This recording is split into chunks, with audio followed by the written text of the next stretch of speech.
Yes, good morning, good morning, good morning, good afternoon, good evening, and look at the state of my barnet. Never mind, how are we all doing on this Friday? It's Friday, isn't it? Yes, and we are playing tomorrow against Brentford, Thomas Frank's old club. They're not very good away. We're not very good at home. This is going to be an interesting game. Hit the like button if you like. I've stopped asking these days, but hit the like button if you like. There is a link to buy me a coffee. It is pinned in the chat if anyone would like to buy me a coffee. Don't worry if you don't want to. And there is a poll in the chat as well. A nice simple poll this time. It just says, will it change and be serious this January? Now, I'll leave that up to you guys to decipher what you think that means. I mean, I think it means something different to everyone, right? Like, are Spurs going to be serious? There are people that think we already act serious. I am not one of those people. I am one of those people who, I make no apologies for this, is I don't rate the squad. I don't think it's a great squad. I don't understand when the expectations for many that this should be challenging for Champions League places. This is just not where I see the squad at all. I think it's been a really poorly assembled squad over the years. I think that's the key thing. And I always make the comparison with an Aston Villa, for example. I almost get the feeling when you look at Villa, Aston Villa came up, 6-7 years ago. I think they've bought really well. They've bought grown men. They've bought powerful athletes, senior footballers, and they are a very consistent football team. They had, didn't they? They had the first 4 games of this season where everyone started going, oh, I told you they're crap. And now look at them. If they beat Arsenal tomorrow, they could be 3 points off the top. So I can't believe I'm going to say this. That's the model I want Spurs to follow. I don't want more children. We're going to talk about that. Obviously, Diamande is the latest that Sasha Tavolieri, who's normally quite good, has said that we are in, Spurs are heavily in, I'll get the wording up in a minute, but that we're heavily in negotiations with Diamande, another 19-year-old who's done nothing in football.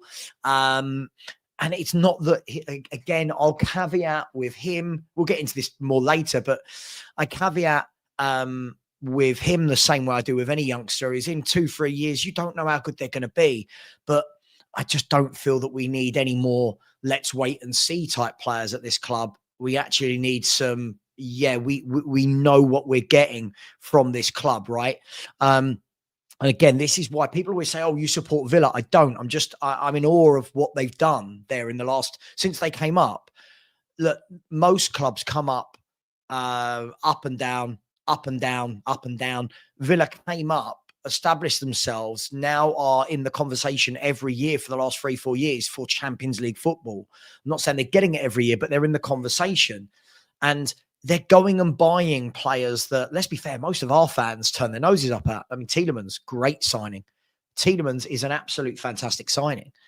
Onana, again, powerful, Premier League experienced, big unit of a man. Glenn Kamara on a free. You know, John McGinn was £2.5 million or whatever he cost. It's crazy. Then powerful players like Morgan Rogers, like Donny Marlon. By the way, I don't think he's the greatest player, but powerful, quick, direct, powerful, coming off the bench. And then I look at that and then I look at us and I go, oh, it's just a bit powder puff. Now, it would be very easy for me to sit here and say, let's look at us against Man City, or let's look at us against Arsenal or Chelsea or City. But I'm just trying to pick clubs that, you know, kind of on our level, so to speak, even though maybe they wouldn't be very happy with me saying we're on their level at the moment, because I think they're much better than us. But I do feel that when I see lots of fans, not just in my chat, in loads of chats that say things like, oh, we've got a better squad than Villa. And I'm like, no, like who has brainwashed these fans to believing this? Who in our midfield, not one of our midfielders would get in Aston Villa's team. Do you know what I mean? Like, we don't have a striker as good as Ollie Watkins, and he's not even on form. We don't have anyone near as good as Morgan Rogers from an attacking midfield perspective. our fullbacks aren't as good as Cash and Digne. You know, it's now I'm just using them by way of example. But today we're going to talk about young signings. Do we need another one? Obviously, we'll talk about the Diamond situation. This set piece myth. I was told the other night, wasn't I, when I went on to a channel, Spurs only score from set pieces. And it's not true. But again, it's easy to say. People can say it, but it's not true. And also, by the way, can we just say that scoring goals via a set piece isn't bad? I'm not sure. Sorry, who's just what have I been charged for? You know, when you get an email saying you've been charged. Oh, okay, yeah, it's my YouTube premium. So what have I been charged for? There's nothing wrong, by the way, with scoring a goal from a set piece, and I feel like we've kind of, when I hear it talked about, people are talking about like, oh my God, we score from set pieces. Yeah, what's wrong with that? I'm annoyed when we don't score from set pieces. I think for many a year, we've not been capable. And Destiny, you're absolutely spot on, my man. A goal is a goal. Right? But I'll bring up some data that shows you that we are one of the highest goal scorers in the league outside of set pieces. So open play goals, so to speak. But I think there's a lot of narratives that fly around. I think there's a lot of, I get it. When things aren't going great, it's easy, right? Because you start to look at everything and you go, right, what can I be annoyed about? I'm annoyed about this. I'm annoyed about that. Now I'm going to be annoyed about that. But we can't just make things up. And I think I'm very clear on that I don't believe we can just make things up to almost reaffirm our anger or our disappointment in what's going on. I don't know if any of you saw the other day when I was having the chat with Eugene, big up to Eugene, and you know, he said we don't score many goals. And I was like, well, we do. We were at the time of filming that, we were the 4th highest goal scorers in the league. I think we're now 5th. Because I think Brighton may have, hang on, let me just double check. Let's have a look. Yeah, so Tottenham have scored 23 goals. Brighton, so Brighton, Chelsea, City and Arsenal. Brighton, City, Chelsea. So we're the 5th highest goal scorers in the league. At the time of recording, we were the 4th highest goal scorers. And I heard, but our XG. And I'm like, but XG isn't the same as goals scored, is it? Like, you know, I know everyone wants to talk in XG, but XG isn't the same thing. If we create enough chances or not isn't the argument. The argument was we don't score goals. Now, we do. We score them from all over. But I take on board that the rationale should be that we need to create more. Of course, I think we all acknowledge that. I don't think anybody's sitting there saying we don't need to score more goals or we don't need to create more chances. Of course we do. Thomas Frank said it yesterday in his press conference, didn't he? He said that he wants to see more output in phase 2 and phase 3. And he's aware of it. We're all aware of it. I don't feel like there's anybody out there going, no, everything's absolutely fine. It's brilliant. But it is what it is, right? We are where we are. And one thing that I found quite interesting, especially I looked at the table after the Man United game last night, and it's very, very, it's so tight, isn't it? Look, let's have a look at the Premier League table. It's so tight up there for many teams, like for many teams. If we, there we go. If you look there, between Crystal Palace in 5th, and let me scroll down. Crystal Palace in 5th, so they're on 23 points. Down to Fulham in 15th. So that's 11 clubs are separated by 6 points. It's so tight. A win takes you right back up there. A defeat means you're right back down there. And the league hasn't really settled into a pattern yet, has it? It hasn't settled into a pattern. I think we know the pattern will be that, City and Arsenal, I think, will contest the title this year. If we go up, we'll be able to see that. I think that's the pattern that we're in there. And then other than that, there's no real pattern to this Premier League table. There is no pattern at all.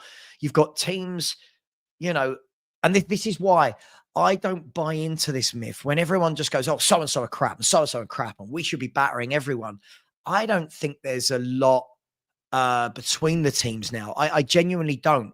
When I look at our squad and I look at Palace's squad, I look at Brighton's, I don't think there's loads between it. If I'm brutally honest, I think more than anything, I think it's the name Tottenham Hotspur which carries the weight.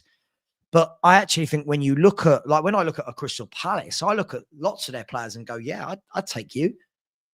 But the name of Tottenham Hotspur is, I think, what carries fans through.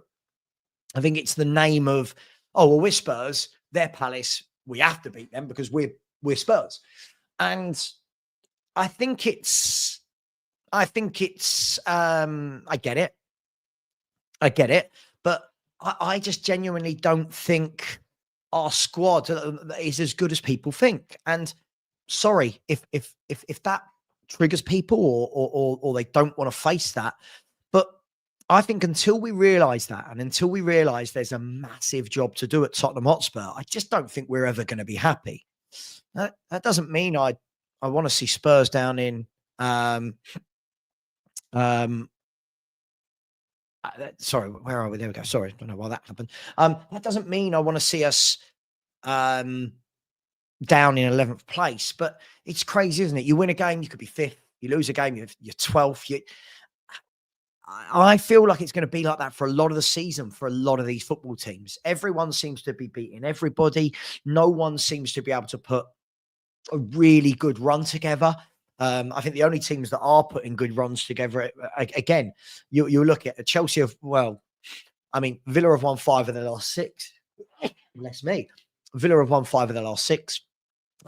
City have won 4 of their last 5. Arsenal have won 4 of their last 6. When I look down at the rest of the table, no one else is. Everyone else is like red, green, grey, in terms of defeats, wins, and draws. And that's why, for me, there isn't a panic. That's why, for me, there isn't a panic at the moment, because I don't think that, first of all, you all know that I just don't think we're as good as many fans make out. I think, I think we've been hammering away at this squad for years. And I think now with Sonny going, with obviously Kane went 2 years before, then Sonny goes. And now I'm looking at the squad going, right, there's a lot of work to do here. There's a lot of work. And I guess the question is going to be,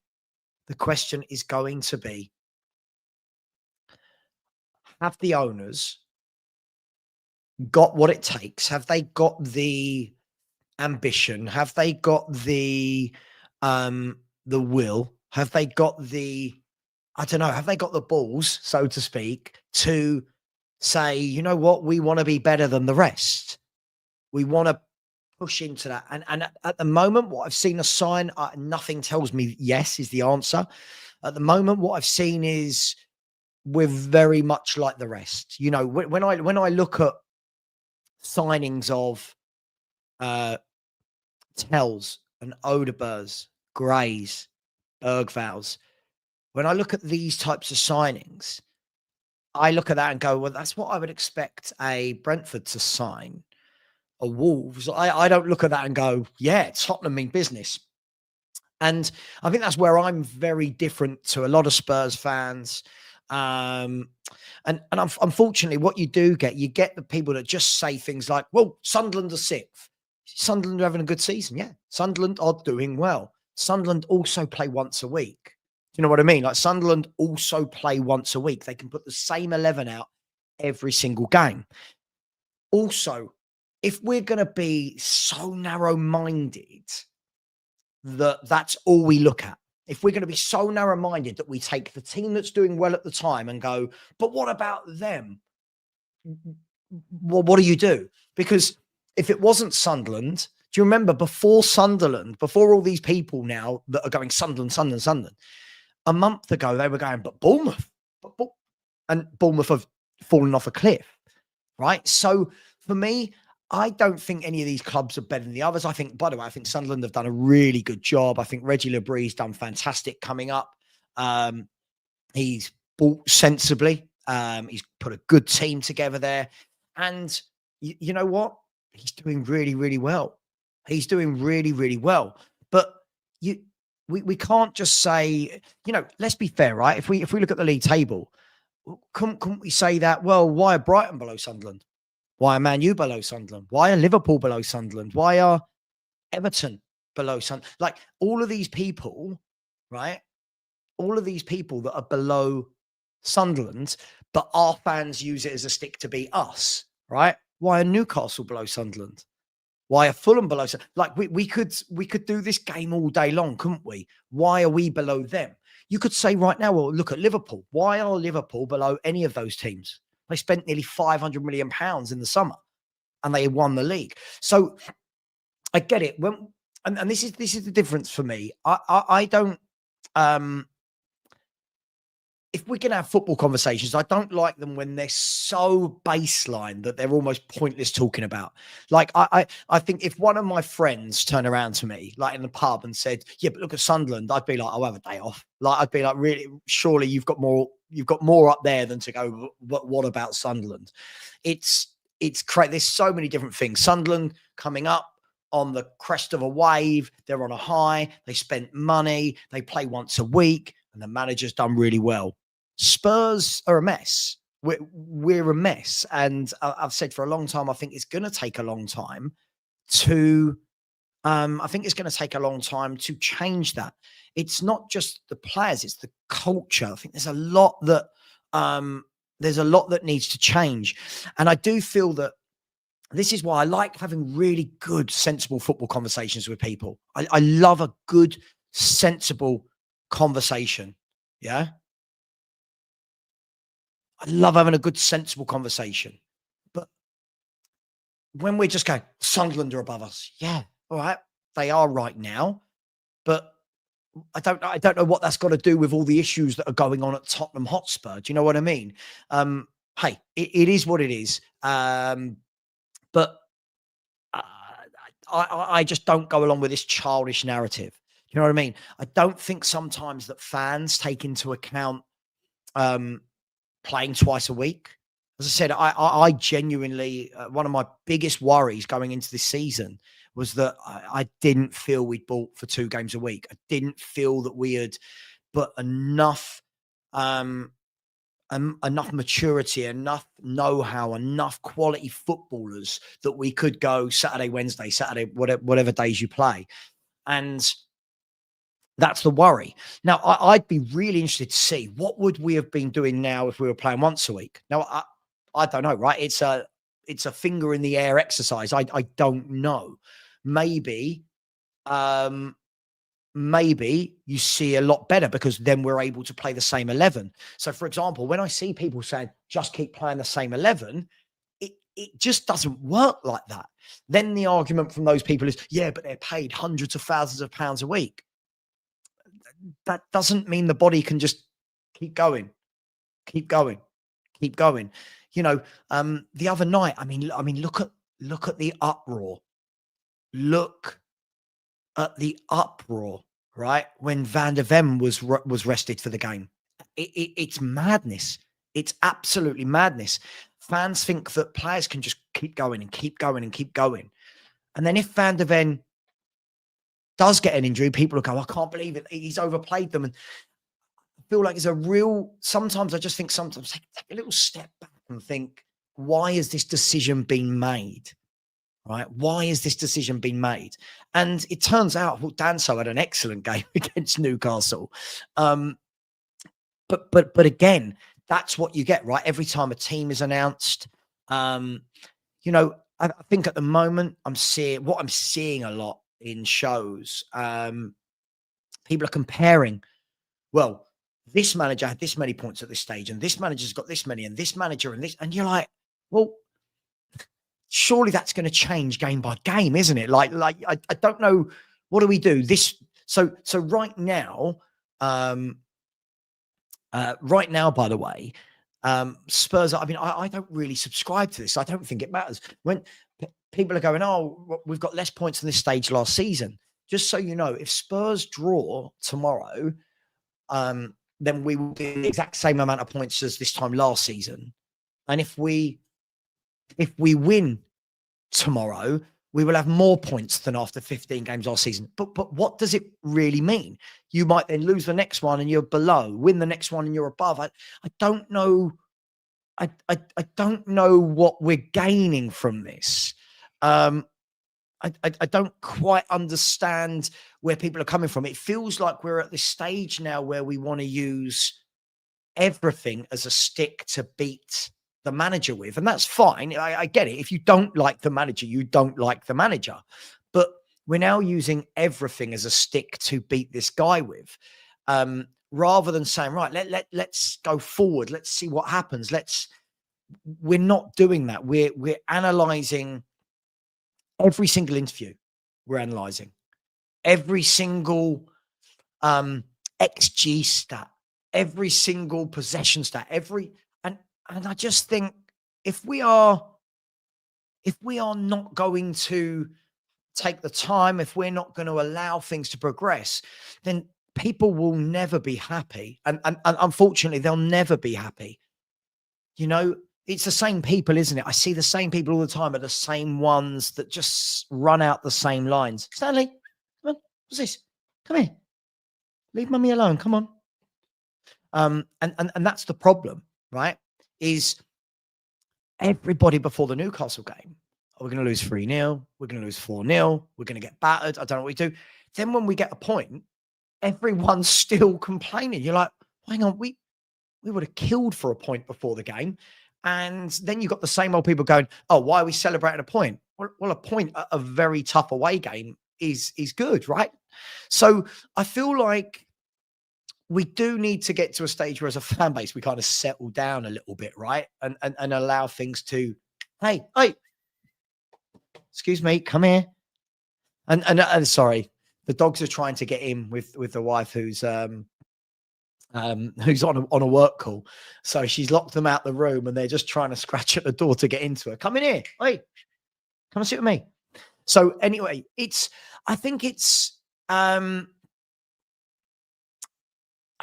an interesting one, right? I feel like lots of people keep messaging me, asking me, why am I not upset? Why am I not angry? Do you think this is acceptable? Aren't you concerned by this? Listen, there's many things at Tottenham that have concerned me. Yeah. For years. By the way, moving forward on this channel, I am going to start blocking idiots more, right? I'm going to stop bringing up as many idiotic comments. I know I've listened to what a lot of you are saying.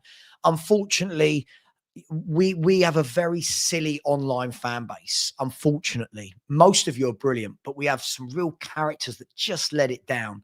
And one of them is in the chat right now who will be being blocked in a minute. Because, you know, we're yeah, sorry, trolls will be going. 1 second. Let me just get rid of this troll. Sorry, 1 second, people. 1 second. Let me just get rid of this file. Go ban the user and delete the comments. There you go. Sorry. And it's just silly. Like I'll be honest, when I started the YouTube channel, I thought, well, let's have some real good conversations. And more I realized there's some really good people who I probably don't concentrate on enough. And I apologize for that. I hold my hands. I don't apologize. And I probably focus more on people that are silly. And what the silly people do is say, oh, it's a difference of opinion. But when it's just silly all the time, it's no longer just an opinion. It's just silly. As you can see, there's one person in the chat. Everything they said so far is just negative. Everything is negative. But what about this? It's like no one sat here, right? I don't think even those of you that probably align a bit more with me, I don't think any of us are sitting here going, everything's great. It's brilliant. Oh my God, Frank's amazing. And the players are amazing. I don't think that there's anyone doing that. I just think that there's some of us that understand that when you pick up a mess, sometimes it takes a while to sort that mess out, right? And I said the other day, it's like, you know, if you buy a house, right? When you buy a house, if you buy it and you know buying the house that there is a lot of work to be done, don't then complain when you're in that house and it's taking you ages to get it how you want it to look. But unfortunately, we're in a position where I think I've said this. I was just having this chat with Sean, by the way, who might be joining us shortly. I was just having this chat with Sean on the phone, and I said, it was the best and worst thing that happened to us winning the Europa League, because we won it whilst being in a mess. So what actually happened was it covered over lots of cracks, and that's brilliant. We win a trophy. It's brilliant. It got the duck off the water off the back. Excuse me. Stop. Right. What actually happened? Sorry. What actually happened was a lot of fans thought that we were a lot better than we were because we won a trophy. Right. And then they start saying things like, right, let's kick on from that. You're like, yeah, sure. But you've got to remember that away from the cup run, you could see that Spurs as a club, just everything was a bit of a mess.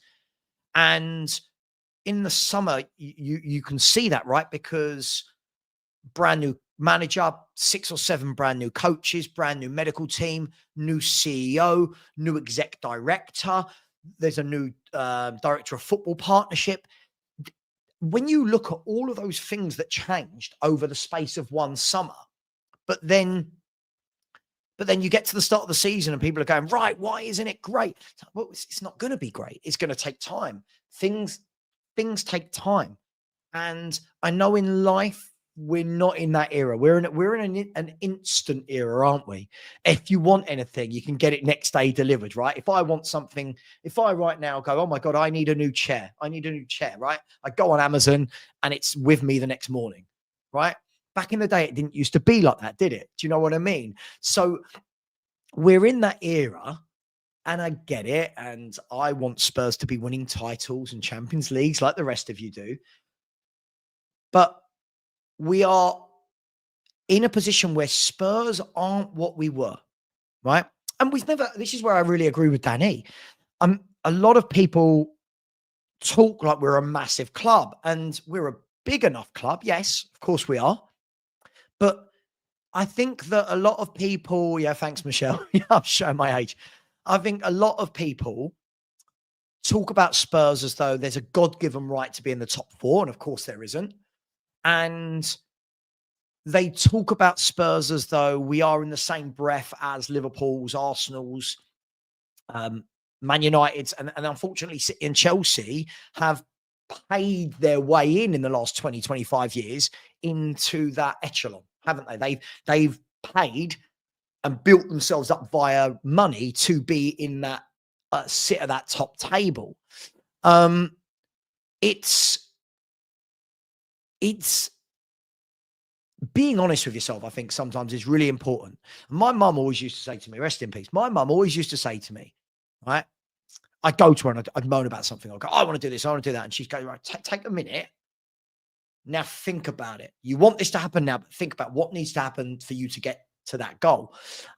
When I do that with Spurs, I actually feel so much better about it, because I realize that there's a ton of work to do. And I realize that fans are impatient. I realize that everyone in the world is impatient, but I think there's a lot of work to be done. And I don't think I've changed that. I don't think that this is hindsight from me. I feel like I've said this for a very, very, very, very, very, very, very, very long time. And I'm waiting for the owners to make that happen. I'm waiting for the owners to put their money where their mouth is. Put their money where their mouth is, right? Listen, to the one person in the chat, I'm giving you one last chance. No, I am not saying Deji or Jay or any of these people are trolls, right? I'm not. Just stop, please, because just stop, please. There are some, you've got to remember as well, guys, in the YouTube game, you've got to remember in the YouTube game, there's a lot of opinions that are hyped up because it causes views and drama. Now, I'm not naming anyone individually, but we've all seen it.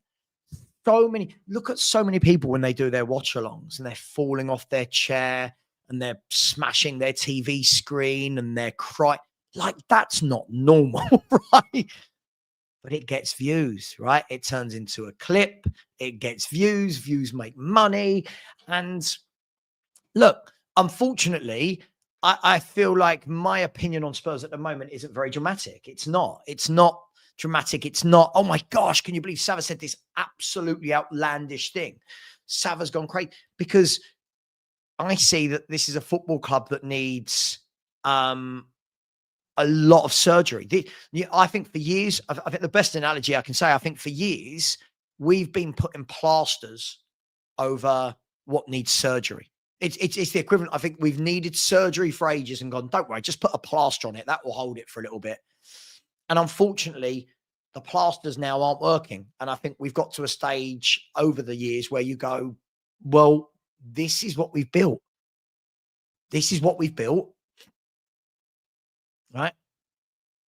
And then we're wondering why. So like when I talk a lot about, I don't expect to see good football because I don't think we've bought the players to play that way. Other people disagree, and that's fine. But when I watch these really good teams play football, they've got someone controlling it. They've got conductors. They've built that. When I watch us play, I mean, you all know my biggest issue with Tottenham Hotspur is the midfield. You all know it's my biggest issue. Don't get me wrong. There are other issues, right? There are,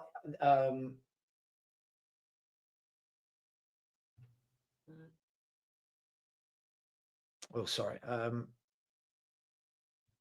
Sorry. There are lots of issues at Tottenham. This isn't a, I think there's a lot of people that go, oh, if we just get a left winger, it'll be sorted. No, I think we desperately need a left winger, but I think there's a lot that goes into it. I think we've left ourselves very, very short. And I think I think the politest way I can put it is I think we've bought a mishmash of players. We don't really have a squad built for anything. That's lots of different directors of football, lots of different managers, lots of different styles. And that is why I just want to see us, right, can we build something? Can we build? Not a rebuild, there's nothing to rebuild from. Can we build something? And for me, I think that starts with a midfield. I think it starts with a midfield. We know we need a left-sided player. I think we need a striker as well. I actually think that we need some fullbacks. I have said this for years. I don't actually think Porro and Udogie are as good as people make them out to be. I think that what happens is they have really good games, but it's not defensively. They have very good games going forward or very good games with their crossing or whatever it may be. But again, you look at the teams that are doing really well, they've got fullbacks. If I look at Chelsea, for example, Chelsea have fullbacks. Cucurella is a fullback. Yeah, Reece James is a fullback. Gusto is a fullback. We've bought wingbacks because they were bought for different managers that are now playing fullback. And it's kind of like, oh, well, why aren't we great defense? Well, so I think there's a number of different pieces of the jigsaw that are missing right now. And I'll say it again. I think it doesn't matter whether or not, it doesn't matter if it's Frank. It doesn't matter if it's the next guy or the next guy after that or the next guy, the next guy, the next guy. These issues need to be addressed. And this is something that Lubo says, and I always agree with him. There are micro problems and there are macro problems. There's micro issues that we see every day on the day-to-day. And then there are macro problems that we know have been at this club for a very long time. I think this is a really good point. Again, I always talk about, I use Villa as the example. When you look that Villa have put together Kamara, Onana, Tielemans, McGinn, and Rodgers, right? and then you look at our midfielders, none of ours get in that. None of ours. And then what we end up doing is we end up hyping kids who have a decent game. So Bergvall did some nice things the other night. I thought he did some really silly things as well, but he did some nice things. And we go, cool, he's going to be great. That's brilliant. But Aston Villa right now are going, right, who am I playing in midfield? Am I starting McGinn, who's the club captain? Am I starting Tielemans, who's a really good passer of the football? Am I putting in Onana, who gives you that power, that strength, those legs in midfield? Is it Kamara, who's really good box to box, but loves getting in, loves tackling? We simply don't have that. And I think until we get that, I do think we're going to struggle. do think we're going to struggle because the engine room of any team is the midfield. If you look at the great teams down the years, let's look at some great teams and some average teams that achieved more than they probably should have. If we look at Barcelona's great team, right? Xavi, Iniesta, and Busquets. Now, obviously, I'm taking it to.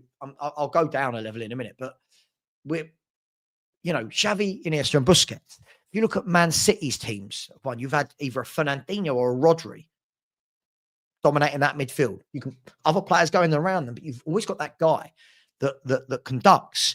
If you look at Chelsea's teams throughout the years, you had Frank Lampard in midfield with Essien or Makelele or Ballack, like real leaders, senior pros, midfielders that can dominate a game. Vieira and Petit at Arsenal. Sorry, I know we're not allowed to talk. Vieira and Petit, right? So you could do this for anyone. Now look at Leicester City. That Leicester City team that won the Premier League, that midfield worked because they had men in there, like they drink water and Kante. Now, obviously, it just worked for them, but Kante was just a brilliant midfielder, right? He did the job of like 3 midfielders rolled into one. And this is not a coincidence. This is not a coincidence that teams that have Man United, Keane and Scholes. Yeah. Man City don't have an average midfield, do they? They really don't. They've got Rodri, Reinders, Gonzalez. They really don't have an average midfield, my man. You look at these teams. Look at the Liverpool team when they had Henderson in midfield with Gigi Wijnaldum, Fabinho. So I could do this, right? For down the years for all of these teams. Now look at our midfield. Look at our midfield options. People go, oh, they can't pass. It must be because of Thomas Frank. Well, have you ever really seen those players pass? Have they ever been good passers? So that's where I would like to see Spurs start from, for me. And I don't think that that's going to happen in January. I think that's probably going to be more of a summer type activity. I do think that the left winger and striker scenario might be more fixed in January. But if we want to be really honest about what we are, then we can be. I just think that there's a lot of people that say things like, but we should be beating Fulham. Yeah, ideally, we should be beating Fulham. But we've beaten Fulham once in 6 games.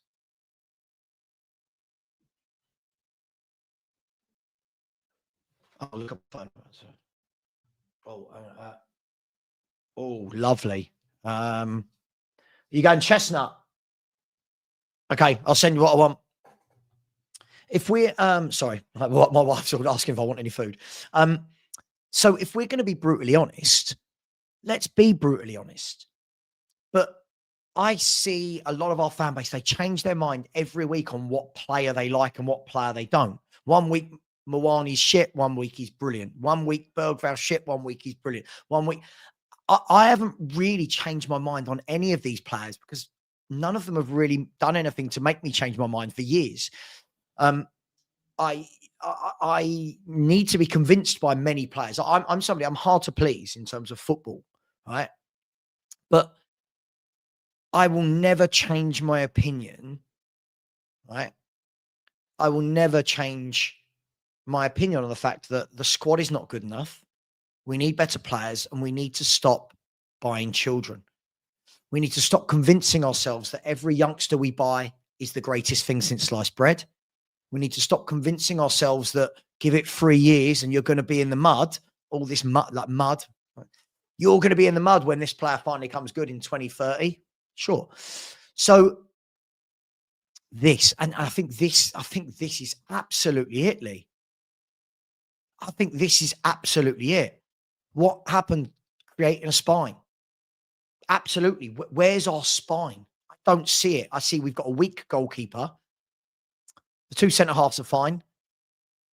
I think we've got a weak midfield, and I think we're weak up front. So when you look at that spine, what? And again, I hate being this guy, but when we're talking about spines, look at that spine with Lloris, Alderweireld, Vertonghen, Wanyama and Dembele with Harry Kane. I mean, look at that spine. It's powerful, quality, right?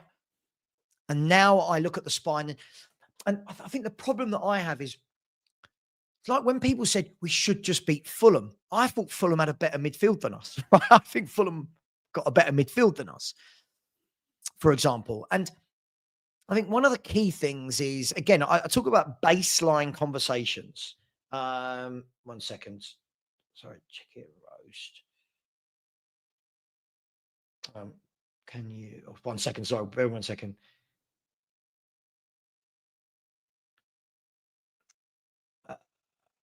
I'm going to do some super chats in a minute, by the way.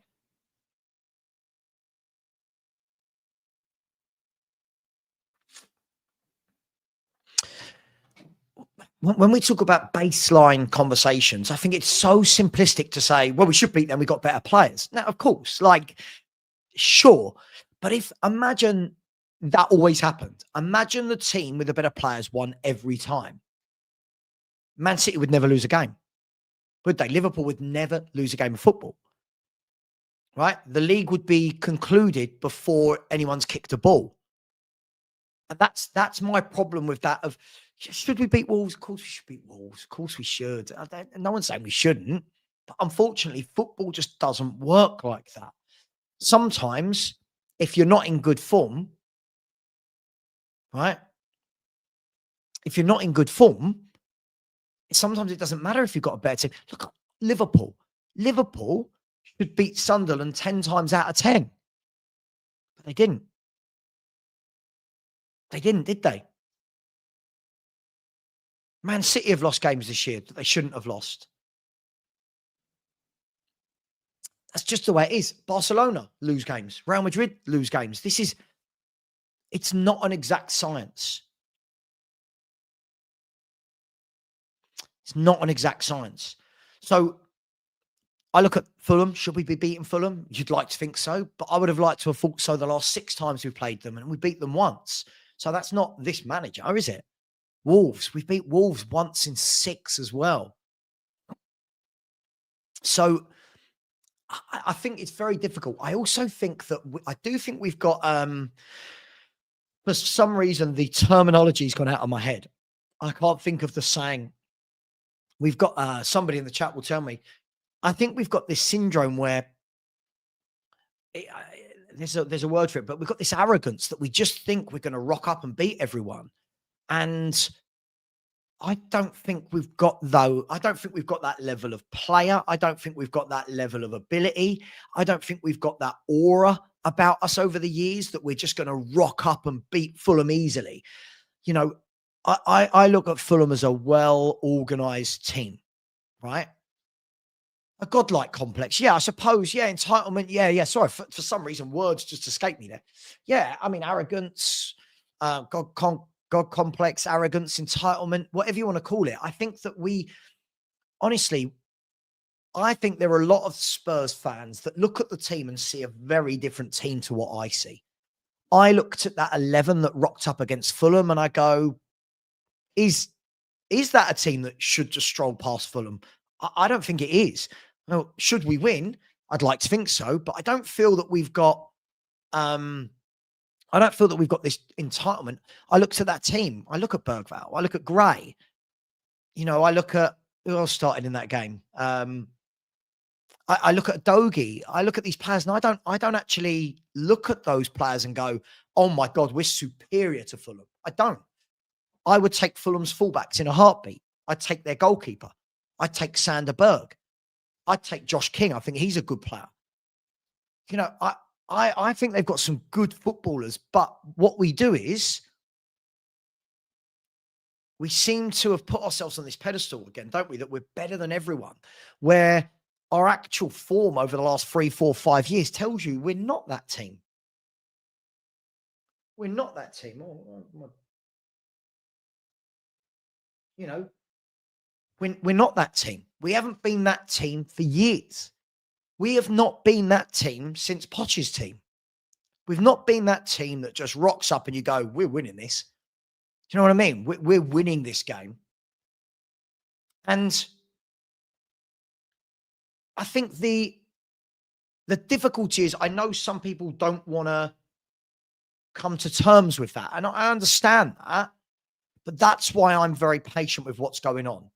I think in my head, I say in my head, I go live every day and I say it. I spent all summer saying to people, this is going to be rough. This is going to be ups and downs. And everyone in my chat, yeah, it's going to be ups and downs and we're going to be ready for it. But the first sign of anything rough, and we don't have the stomach for it, do we? We don't. We as a collective, I'm not saying some of us don't, but we don't have the stomach for it. So instead, we start elevating players. We start elevating some very average players to, oh, they're better than Bournemouth's players. Are they?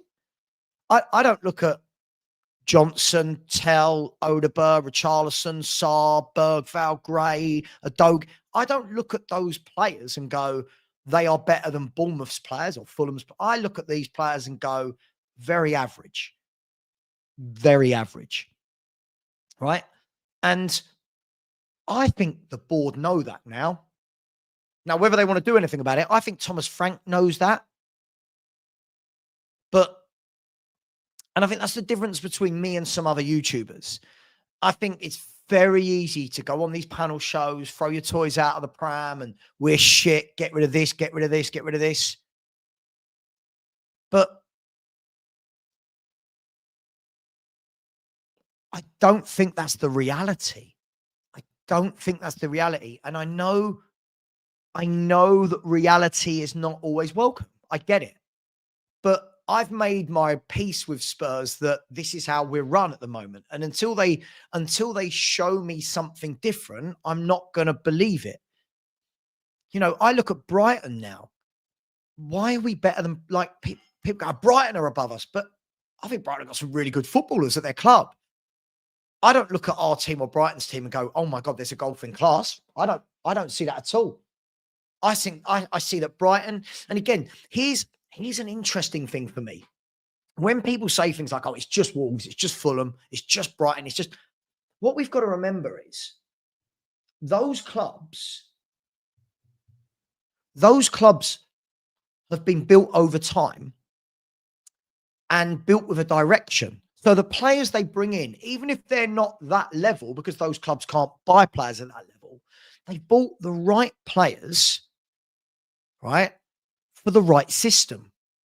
So if you look at Brighton, when Brighton bring players in, even if you've never heard of them, you know they're going to fit Brighton's system, right? You know it, don't you? You know that Brentford will bring in players that work to the system that Brentford have built all these years. Same with Bournemouth, right? This is what those clubs do. They realise they're not going to win titles. They're probably not going to win trophies. Very rarely. So what they've done is they've actually built on what they need. They've built a process. They've built an identity over the years, and now you can buy for it. So when the Brighton scouts go out scouting, they know exactly what Hurtzler wants. They know exactly who fits in to Hurtzler's. I'm just using Brighton as an example, right? Same with Brentford throughout the years. The recruitment team knew exactly what Thomas Frank for all those years wanted at Brentford. They're bringing in people that many haven't heard of, and they fit in like a glove. And we all go, where did we scout that player from? And it's not always that the player's amazing, but it's that they suit the club. So, for example, if you look at Brentford throughout the years, they've always picked up, haven't they, a Janelt. You know, someone like a Janelt, a Norgard, a Damsgaard. Like, they bring in these good football. They're not there. They're there. But they're right for what Brentford wanted. They're right for what Brentford need. They do that with their centre half. They do that with their fullbacks. They do it with their forwards. Look at the scouting. Sharda, Thiago, right? Where do they find these players that fit what the club has built? The problem is we have never taken the time to build anything, which means that we can't buy players to suit something that hasn't been built. So what we do is we just think you can just get a bunch of players, go, oh, I like him, he'll be great. But no one can tell me over the last few, what have we built? What's the identity? What have the players been bought in mind for? And that for me is the biggest thing that I'd love Spurs to address over the next 2-3 years. Now, if Frank is that guy, great. If Frank is not that guy, great. But whoever that guy is, whoever's in the hot seat, right? No, Sam, that's not what Sam, dude, you got to listen. It's not what I said. It's not about wanting Sharda. Listen to what I said. What I said is Sharda's perfect for what Brentford do. They buy players that are perfect for what they do. Me speaking nicely about a player doesn't automatically mean that I think they rock up and play for Spurs. That's not what I'm saying. But they buy players, these clubs that fit the mold.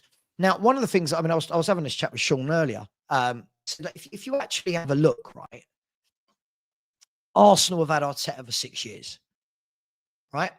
Man City have had Pep for, I don't know, 9 years, 8.5 years. I don't know how many years he's been. Oh, lovely cup of tea. Oh, lovely. It is absolutely freezing in this house. Yeah, but for them. Man City have had Pep for what, 9 years? Villa have had Emery for, I don't know, 3.5, 4 years. Maresca, all right, it's his second season. Glasner has been there, what, 3 years? Reggie Labrie, not his first year, is it? Herzl has been at Brighton for a while now, right? Even Man United have hammered him. They haven't got rid of him. They've kept him there. They're keeping him there, right? When you look at those clubs, they're not chopping and changing manager, are they?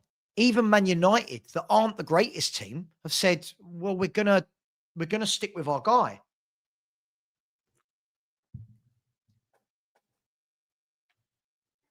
We're going to stick with our guy.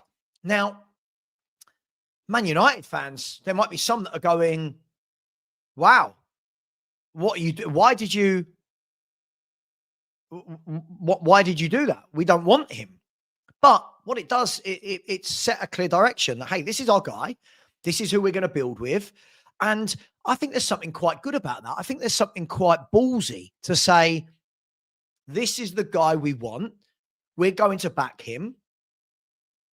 Right? So when it gets 3 years down the line, if they haven't succeeded, but they've given him hundreds and hundreds of millions, you could turn around and go, well, look, hang on. We gave this manager every possibility. We gave him 7-8 windows. We gave him 500-700 million pounds. He's had 20 new players. It's not worked. If you were going to say you're going to give a manager one summer, 100-odd million quid, 4 new players, of which 2 are on loan, and then we're going, go on. I don't know what that's a foundation to build upon. So, yeah, I agree, Matt. I agree. And this is what we've got to do, right? We've got to create our own vision. That was my point. Those clubs, most of them have created a vision. You know what when you watch Villa, you know what Villa have built over the years. We know what Man City are, right? We know what Arsenal are. We know what Arteta has built over the years. We know what Brighton are. Now, with Brighton, they're going to win some, they're going to lose some because it's just the way they are, right? So don't we want to let Spurs build and actually create something?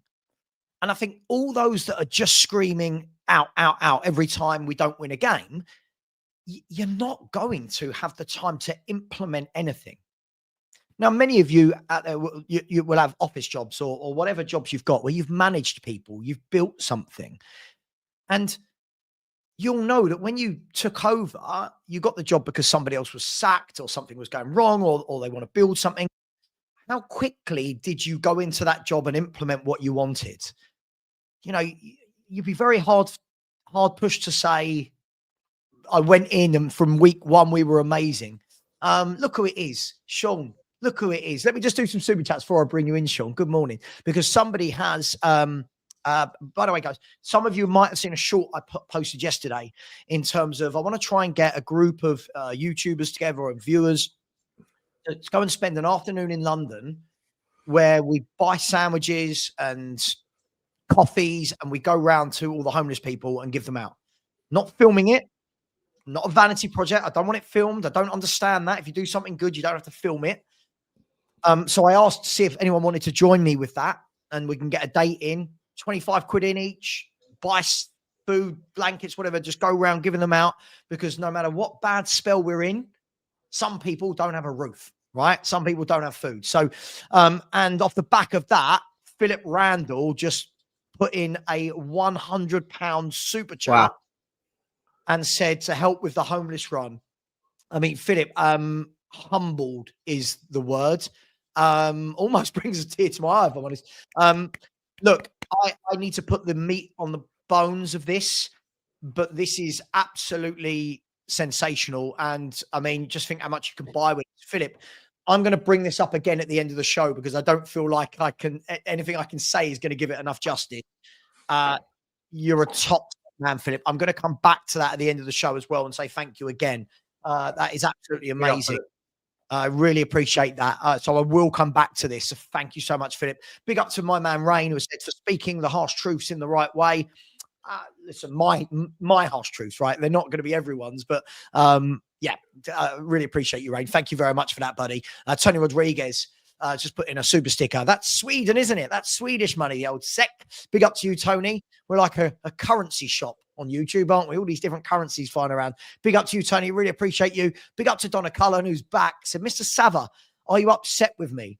I don't even know how to begin to answer that question. Thank you very much for the super chat. And hopefully, wherever you are, Donna, you're having a great time since you've left Tottenham's board. Big up to you, the fake Donna Cullen. Big up to who became a member. Big up, Donna Cullen. Big up to you.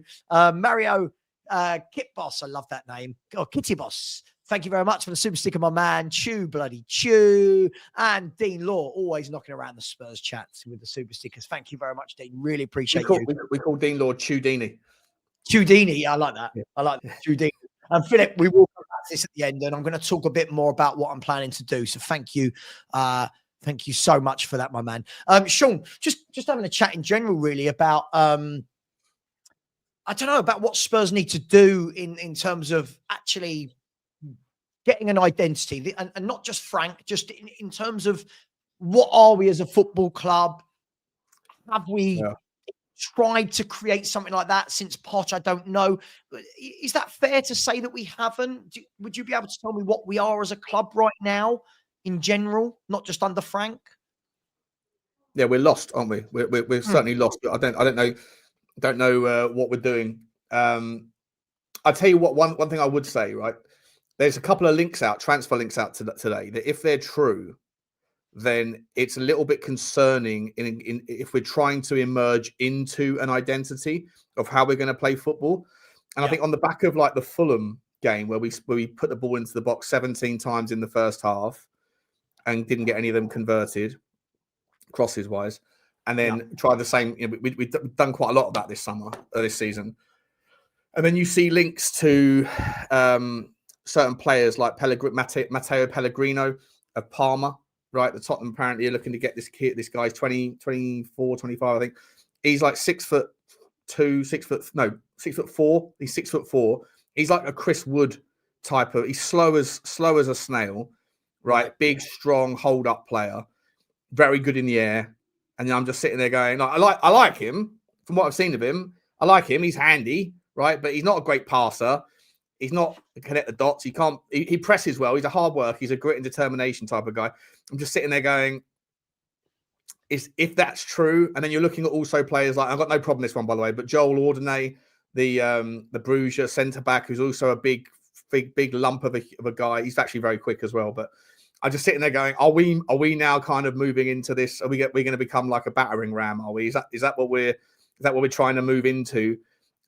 Physical, bigger. Listen, the bigger, faster, stronger trend is obviously real. Everyone's doing it. But like, I don't really want us to be playing, Stoke level sort of ball, if you know what I mean. Stoke City FC settings from the It's a strange one, isn't it? Because you don't want to go too far that way, but we also do need. For me, I do think we're the polite term I use. I feel we're really powder puff. I think we're very powder puff all over the pitch. A lot of flimsy, skinny players, and I thought it really showed when we played Newcastle. I felt that it was like the physical mismatch was a concern. Yeah, we had to bypass the midfield, didn't we? Yeah. I just felt they were physically. I mean, not just in the midfield, like at the back. Even when you looked at, I thought Burn and Tiao just one. Like Burn is like a magnet, isn't he? I know he's a big lad, but I mean, how big are the other players in that squad? The technicality. Sorry, go on. Sorry. No, I was just saying, I feel we need a mix. Like when you look at people like Tonali and Guimaraes, I feel like they've got the best of both worlds. They're not massive, but they're stocky. They're back, but they can play. Yeah, that's where they've also got players like even Lewis Miley. How tall is Lewis Miley? He's a lump as well, isn't he? He's about 6'2", big fella. They've got big players everywhere on the pitch, and even the smaller ones of them are not. Like Livramento's a little wasp. He's a little like a crackerjack of a physical right back. Yeah. And then you've got, obviously, like you say, like you've got Tonali and Guimaraes that they're not massive, but they're bloody horrible players to play against, and they can play football. So I definitely see it. Like my captain, John McGinn. He's my captain. But when I look around, lots of these teams seem to have these players, Sean. Like even look at Nottingham Forest. When you look at the midfielders they've put together, like Sangare is a unit, Douglas Luiz is a unit, Anderson, he's not a unit, but he's good size, good shape, and can play. Yep. They've all everyone seems to be going that. Sunderland have done it. Sunderland have got three. That Sadiq is his name. Is it that midfield? Is that his name? Sadiq. He's a lump as well. Like everyone, it's all about being, 6 foot or 6 foot plus, physical, nasty, and hopefully can kick a ball as well. Now look at ours. Kick a man. Now look at ours. Now, if you were lining up, if you were, so for example, if you're Eddie Howe and you're managing against Spurs, you'd look and you go, okay, I've got Brennan Johnson, who is weak as, I don't know, he's just weak. You then go Sarr. I mean, Sarr gets about a lot, but again, I think he's not physical, in my opinion. Yeah. Bergvall, for me, I think he gets stuck in, but I feel like you can push him around. He tries to get stuck in. Yeah. He's got the heart of a lion, but the sort of physicality of a pussycat at the moment. Yeah, and that's why he gives away so many free kicks, because he just goes clattering into people. Yeah. I think if I was looking at that, I'd say, right, come on, guys, we're gonna, get your boot in, because these guys, they're not ready for it. They're not ready for it, and it's that mismatch. And I think this is why I've said this a number of times, Sean. If you remember in the summer, it was players like he wanted Eze, right? He wanted Morgan Rogers. He wanted Gibbs White. These lads are physical. These lads are units. Like when I watch Morgan Rogers play for Aston Villa, he's not just a really good goal scorer and a good attacker. He loves that physical battle. He will go one-on-one with the up in the air. And I feel we've got to get something along those lines into that team. We need to get someone that's got a healthy disregard for their own health. Go clattering in, smash people up a little bit. But that's definitely the trend, mate. It's definitely the trend. By the way, I see Matt Cox in the chat there. Yeah, he's jumped in before I was about to say something to you. I was going to say, I said this on my stream yesterday. I said it kills me to say this. It kills me to say this. But 2.5 years ago, Savva, Henry and myself had a Barney on Henry's channel about whether Aston Villa were really that good, and I was dismissing. What are we doing here? Come on now, it's Aston bloody Villa. As it turns out, I was wrong and you were right. Like, they are a very, very well put together team that are getting better and better. And I think a lot of that stems from a manager that knows what he wants to be and has been backed by successive directors of football or whatever, technical guys.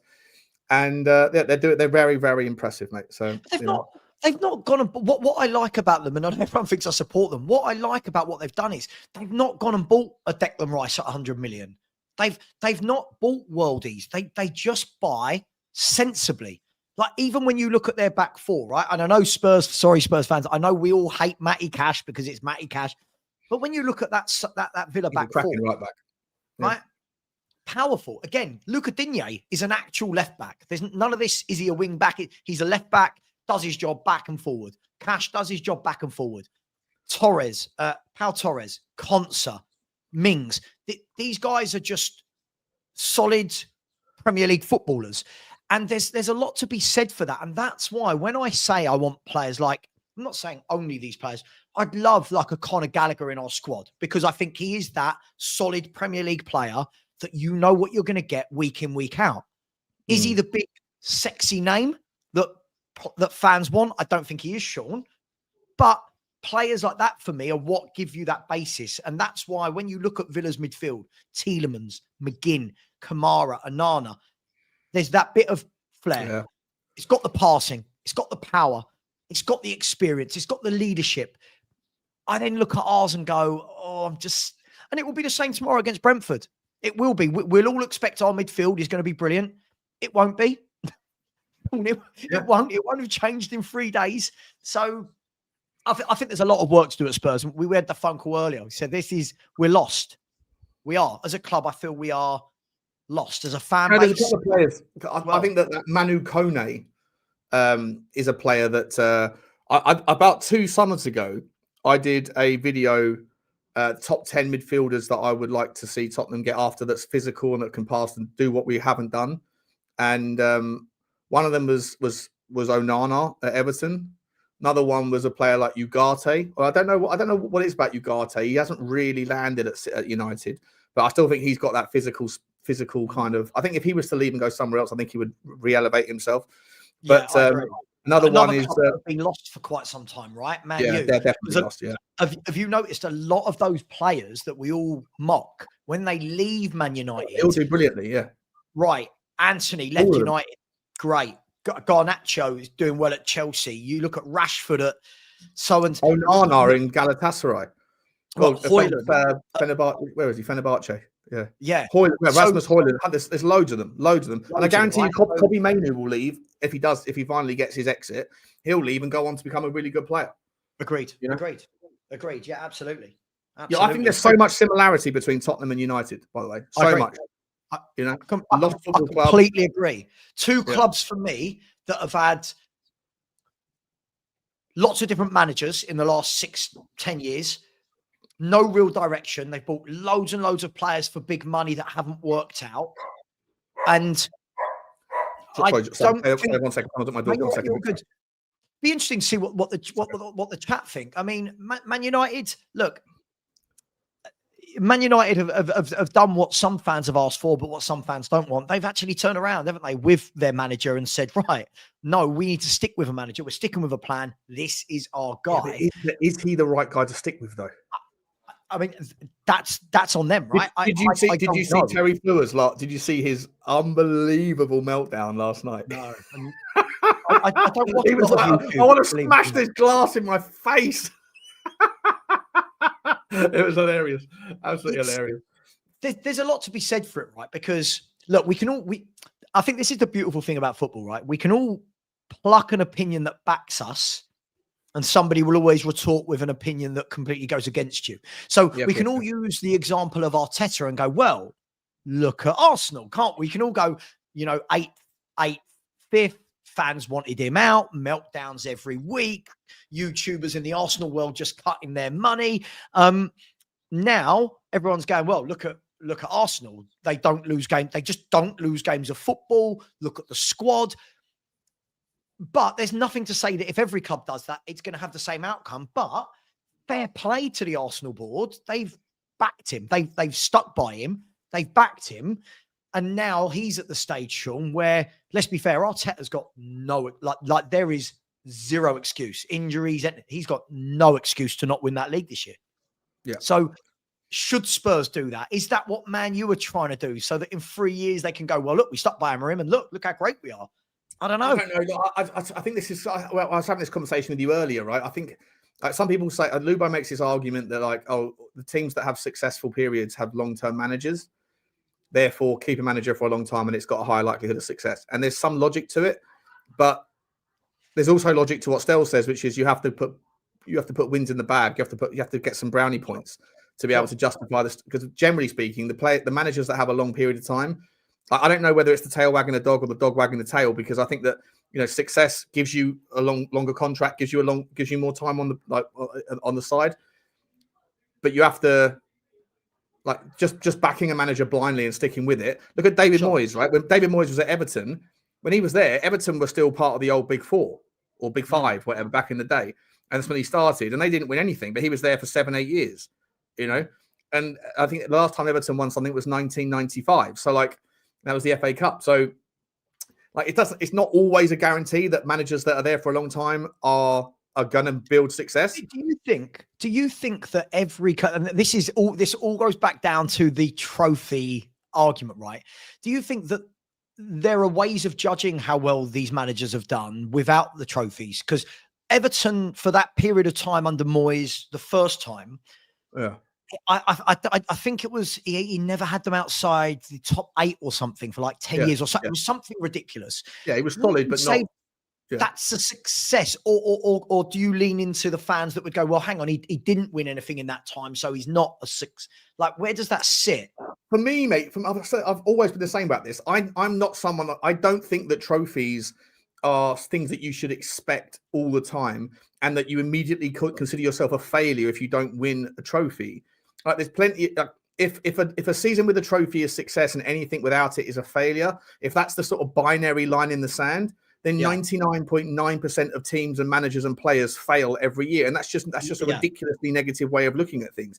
For me as a fan, I'm not the guy I didn't win the trophy, right? And I think that a lot of fans think that they're a winner when they say, I'm a winner, I'm a European winner, mate. I'm a European trophy winner. No, you're not. You just happen to support a team. You are an irrelevant observer of a team who has players that are the winners of those trophies. I might do that in my next job interview. Tell us about yourself. I'm a European winner. I'm a champion of Europe. Yeah, I've had a bit of a backwards step in the last couple of years. Why? Well, I got relegated, but yeah, we're on the mark. I feel like we've hit rock bottom and we're climbing back up now. You know, no, it's not you. It's not you. You know, there's plenty of like very successful people out there that support Cheltenham or support like Dagenham and Red. You know what I mean? What are we doing? Yeah, there's different ways of measuring success, right? Like that's why. Listen, if people want to get on Thomas Frank's back, fine. If they didn't want him, fine. That's life, right? But when I see people going, well, Thomas Frank's never won anything, you've got to take a little backward step and go, but if you were the manager of Brentford, what are you actually expected to ever win? Like, exactly. Surely Thomas Frank a success at Brentford? For me, yes. 100%. Yes. I mean, Thomas Frank was a massive success at Brentford. Oh, look, it's Lubo. We've got Lubo in the house as well. Thomas Frank was a massive success at Brentford. Lubo, shut down your YouTube. Shut down your YouTube. Now you've got StreamYard open. You don't need YouTube as well. Thomas Frank was a massive success at Brentford. Hold on. Shut down your YouTube. Now you've got StreamYard open. You don't need YouTube as well. Lubo, you've got to turn off YouTube. Yeah, like if you were going to say that Thomas Frank took Brentford, and this is why I don't like. If people aren't happy with him at Spurs, fine, but I don't feel like we should then just start diminishing what he did at Brentford. No, he took a bottom half Brentford team that had one of the lowest wage structures in the Championship, right? He took them up, and then when they weren't fancy to go up, then brought them into the Premier League. Not once in his 4 years in the Premier League was he in the bottom 3. Got them to be an established mid-table Premier League club with the second lowest salary cap in the league. And everyone just going, oh, he's terrible. What did he win? He didn't win anything. hang on. That's mad. That's like someone picking up, if we think who's a mid-table championship team now, it's like picking up Preston, right? Yeah. It's just like someone going to Preston now and us saying in 7 years' time from now, Preston are going to be finishing mid-table in the Premier League every year. Like, that's an achievement, right? That's exactly. But it's being knocked. What's he won? Well, come on, man. Like, how many managers will do 90% of all trophies are won by the same 5 teams, right? So if you're not a manager of one of those teams, then you're a failure, and you're always a failure. Absolute madness. It's a madness take to me, and that's why, like I was saying, there's that line in the sand of you're a success or a failure depending on your trophies you've won. Maybe if you are a manager of Chelsea or United or Arsenal, maybe Amorim's a failure at United if he doesn't win a trophy over 4 years, right? Maybe Maresca is a success already at Chelsea because he won the Club World Cup. Whatever, that's fine. But for everybody else, for the 99% of managers out there, 99% of teams out there, you have to have some sort of grey area where progress can be considered and stability. It depends on the circumstances and the context of what you inherit and then what you exit as. And I think that Thomas Frank, for sure, should consider his time at Brentford a success. I think that Marco Silva should be considered a success at Fulham. He's made them a very stable football club that used to pinball up and down in the yo-yo up and down the championship to the Premier League. But this notion that as a fan, I remember people used to say to me, "Oh, you're a loser, Butler. You've got a loser's mentality because you care more about the enjoyment." I'm like, I don't know you, bro, but like I'll have a stab in the dark here. If we were to stack up our life's achievements, one versus the other, I'll probably be doing okay, right? As a person, I don't know you. That's what does help. It's whether or not you are a loser. It's how you approach life, not the team you support and what you think is acceptable or otherwise of other people's successes and failures and their decisions as a football club manager. It's a ludicrous, laughable notion that you are a success or a failure, or you have a good mindset or a failed mindset because of what of the expectations you have over things you can't control. It's mental to me. Absolute mental. No, absolutely. And look, let me bring in Lubo. I think the interesting thing is now, I get that lots of people want to use many sticks to beat Thomas Frank with at the moment, but I'm seeing people that are now going, "Oh my God, look at Brentford. They're so much better now Frank's gone." And you're like, well, first of all, they're not. They're actually doing worse, by the way. But I mean, so hang on, just got to open the front door. Wait 1 second. Okay. I'll be back with you in a sec. Right. So, Lubo's had a medal. Lubo's had an apps. Do you know what this is? Lubo's had the equivalent of a guy who gets subbed onto the pitch and his first 2 contributions in the game are to give away a penalty and get a yellow card. Like he's had an and then he realizes he needs a shit, so he runs off the pitch. Yeah. he does it every time. My bowels before the game. But like now I'm seeing people going, oh, Keith Andrews is doing better than Thomas Frank. You're like, well, surely, first and foremost, right? Doesn't it depend what you pick up, like as your job? Like Keith Andrews has picked up a very stable football club. He's picked up a football club that have been run very well for the last 7, 8, 9, 10 years. He's going in, their scouting's excellent, and he just needs to carry on what Frank was doing. Whereas the job that Frank's got at Spurs, for me, is I think he's picked up an absolute shit show. I think he's picked, and I do think he's picked up a shit show. Lubo, how long does Frank or any manager need, in your opinion? How long should be the minimum we give them to start seeing a turn in the club? Depends the mess he inherits. Every manager, a new manager comes in because something's wrong at the club. Normally, you don't get a situation that was bizarre like Spurs last year, where the league season was, apart from the relegation year, the worst in our history. But we ended up with a trophy. But Frank was brought in because Ange's league position, his league form over 66 games was absolutely appalling. Sure. So Frank's walked in, we didn't lose 34 out of 66 because we had a great team and a great squad. Although a lot of it is down to Ange's system.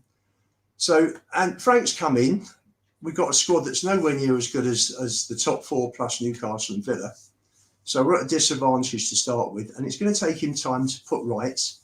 10 years of poor transfer windows. So can I ask you then, Lubo, off the back of that, let me ask you, then I'll ask Sean as well then.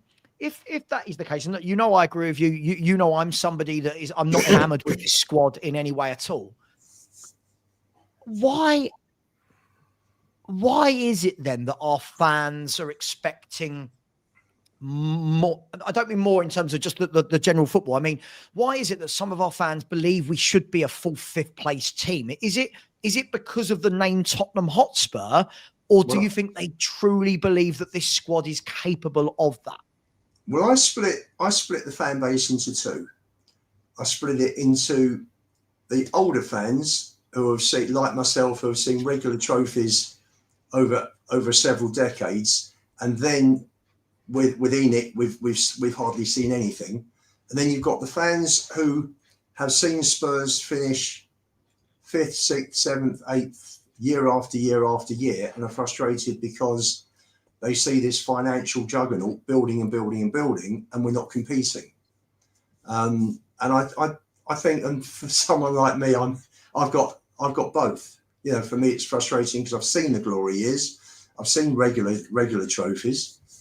We've never been a league team, but we have been a cup team, and you do need to have a decent side to win a trophy, or you used to. Well, more so even now.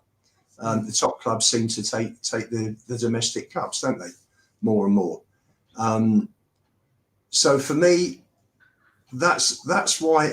And the other thing also is that fans get charged the earth to go to Tottenham. So, you know, at least you expect entertainment. You expect to enjoy, go along on a Saturday or a Sunday or whenever and enjoy your football. Sure. And at the moment they're not enjoying it. So people are really fed up for so many different reasons. And you look at the team that we had 7-8 years ago, which was the peak. Poch's team was, when we left the lane, that was at its peak, 86 points that year. That's the one. And it's look how do you think we're ever going to not compare to that? Like, do you think we're ever not going to look back at that 11 and go, oh, when are we going to get a team like that again? Well, I think a lot of things came together then. You had Paul Mitchell, who was doing really well at recruitment. You had a series of managers. Redknapp was there for a few years, brought some good football into the club. We then had a period with AVB, and then and Sherwood, and then Poch came in, and Poch had most of that team you put up there, Sav. Yep, Poch inherited 8 of those 12. Yeah, so he inherited Lloris, Walker, Rose, and Vertonghen. He inherited Dembele, and Dyer, Ericsson, and Kane, and Dyer. Yeah. So then he added Son, Dele, Toby, and Wanyama. Yeah.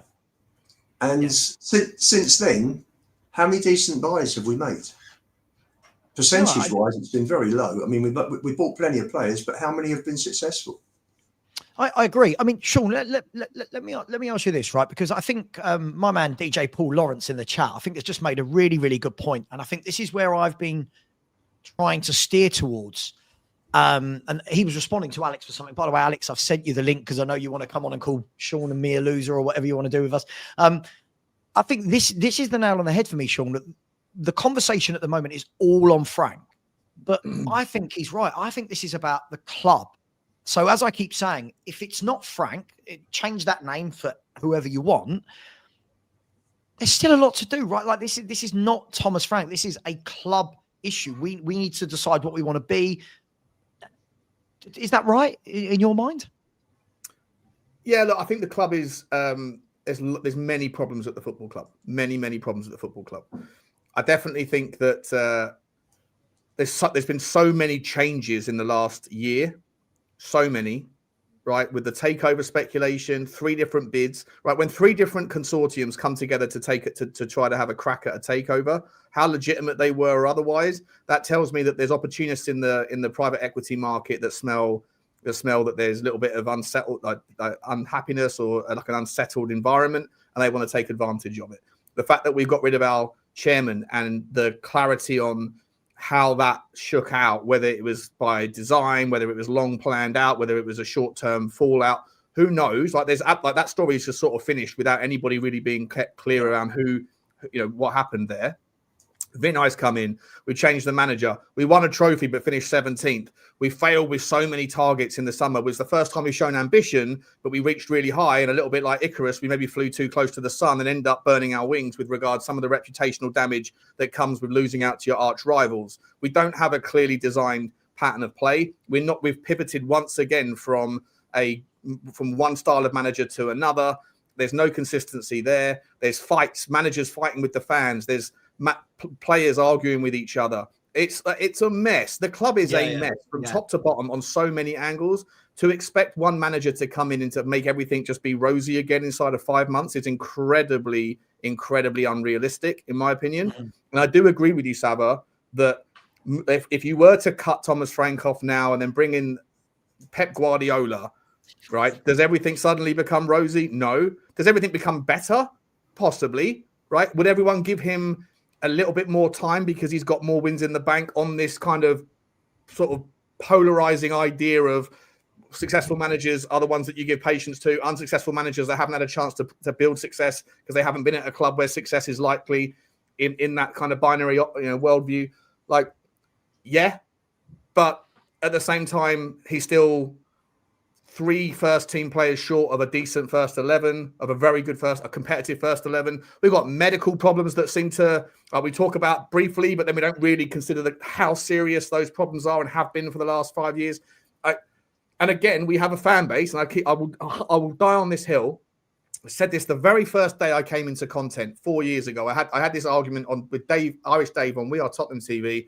I said the worst thing that could have happened to this football club was getting to the Champions League final and not winning it, because it fundamentally reset the appetite for expectations at the fan base. And so all of those things, you put them into one big giant pizza pie, mate, and you've got a mess, just a mess. Do you know what, Sean? I think, and hello, Alex, I tell you what, it's something that doesn't get talked about, but that last point you made there, I don't think many will agree with you, but I think you are nail on the head. Getting to that Champions League final, again, it was almost like last year, because and let me explain. Like, if you remember, in that second half of that season when we got to the Champions League final, we were horrendous. It was only because the first half of that season we cemented ourselves in the top 4. We fell off a cliff towards February onwards, February onwards. Yeah, February 23rd. Love the fact that Lubo remembers you probably remember the actual moment in the goal in the game, mate. When it always hits up. We lost 2-1. Kane came back after injury and got an equaliser, and we gave away a stupid goal and lost. And after that, the form just dipped and dipped. But that team was on a downward curve from 2017. Can I just hang on, can I just finish my point first? Hang on, just before Lubo came in with all the stats and data from 2017 or 18, whatever it was.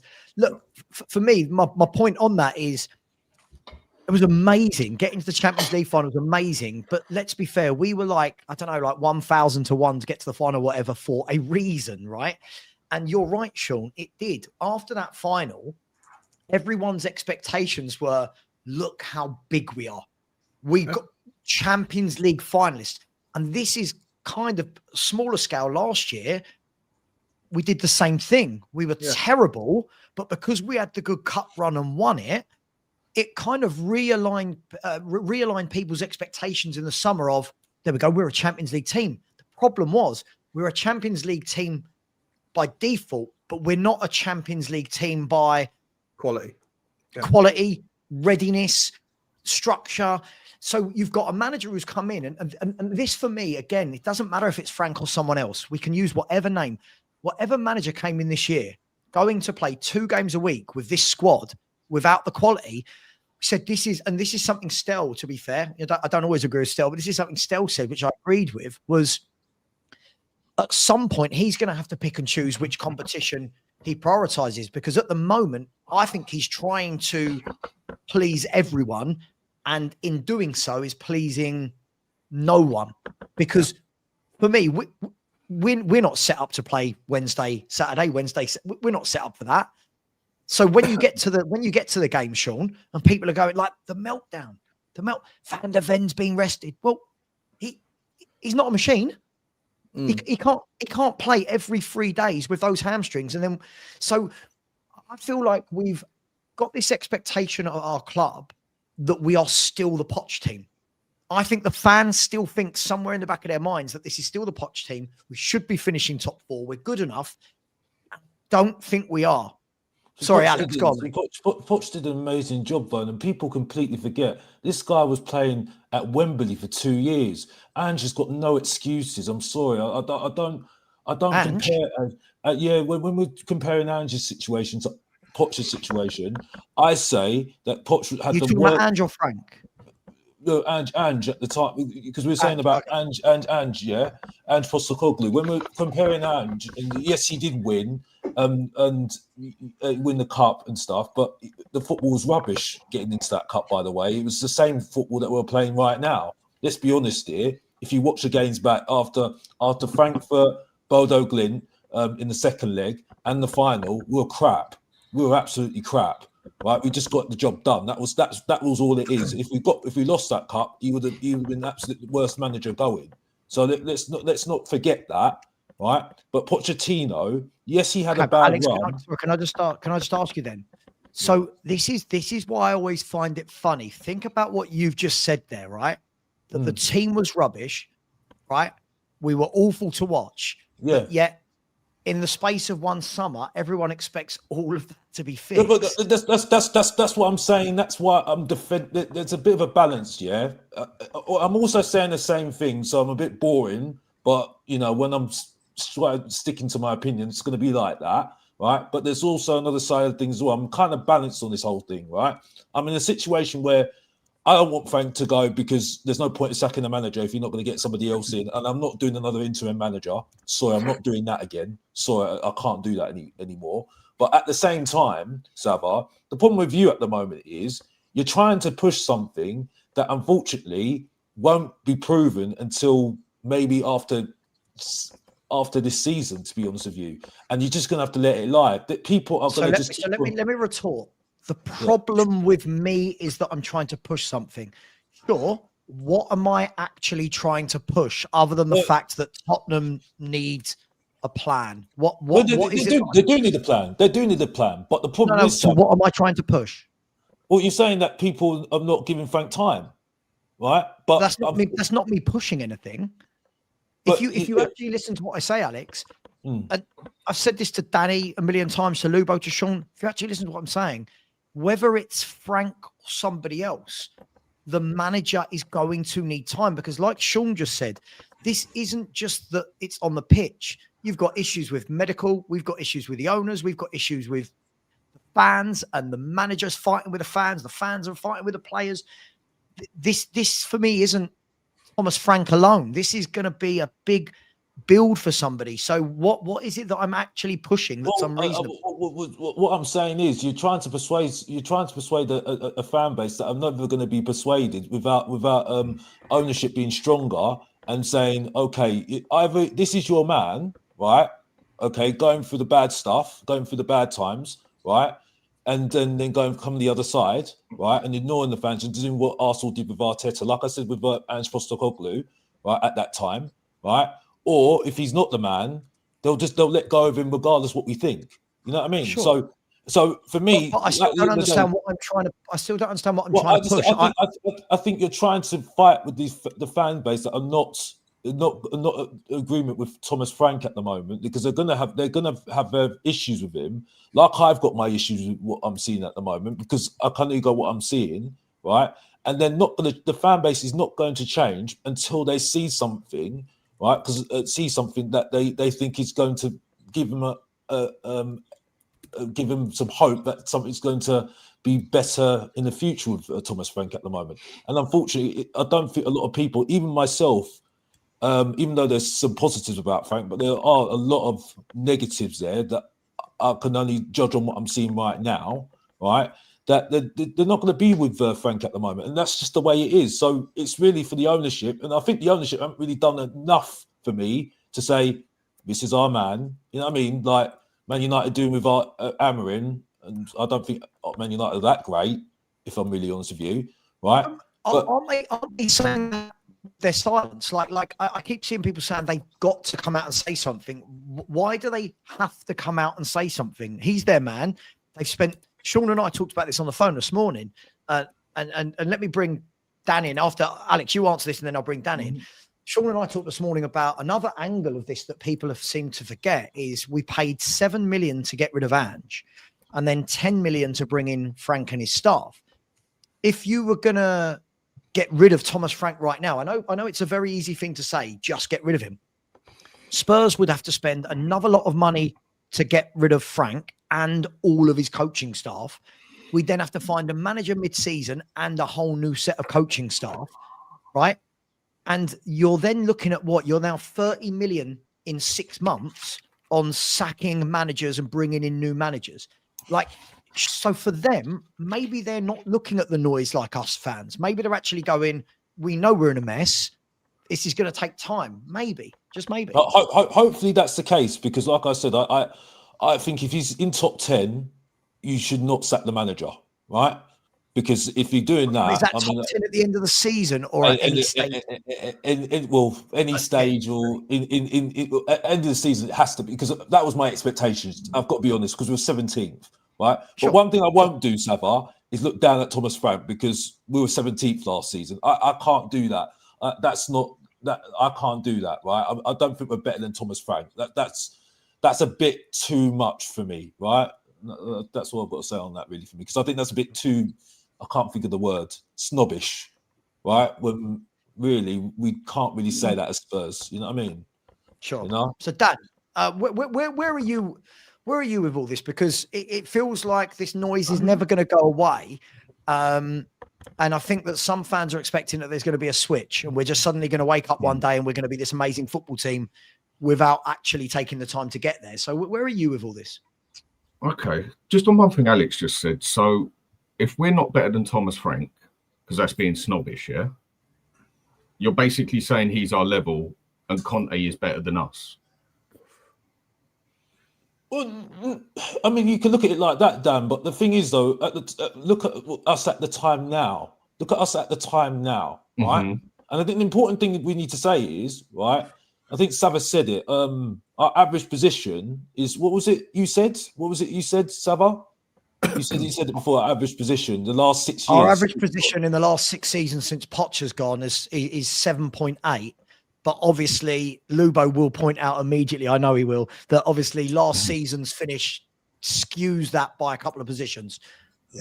Yeah, so that's what I'm saying at the moment. That's what I'm saying. So okay, I was just asking the question, basically. I mean, you're right on what you're saying. I mean, 17th is going to be pretty impossible for any manager to come in to do any worse in the league than Ange did unless he gets us relegated.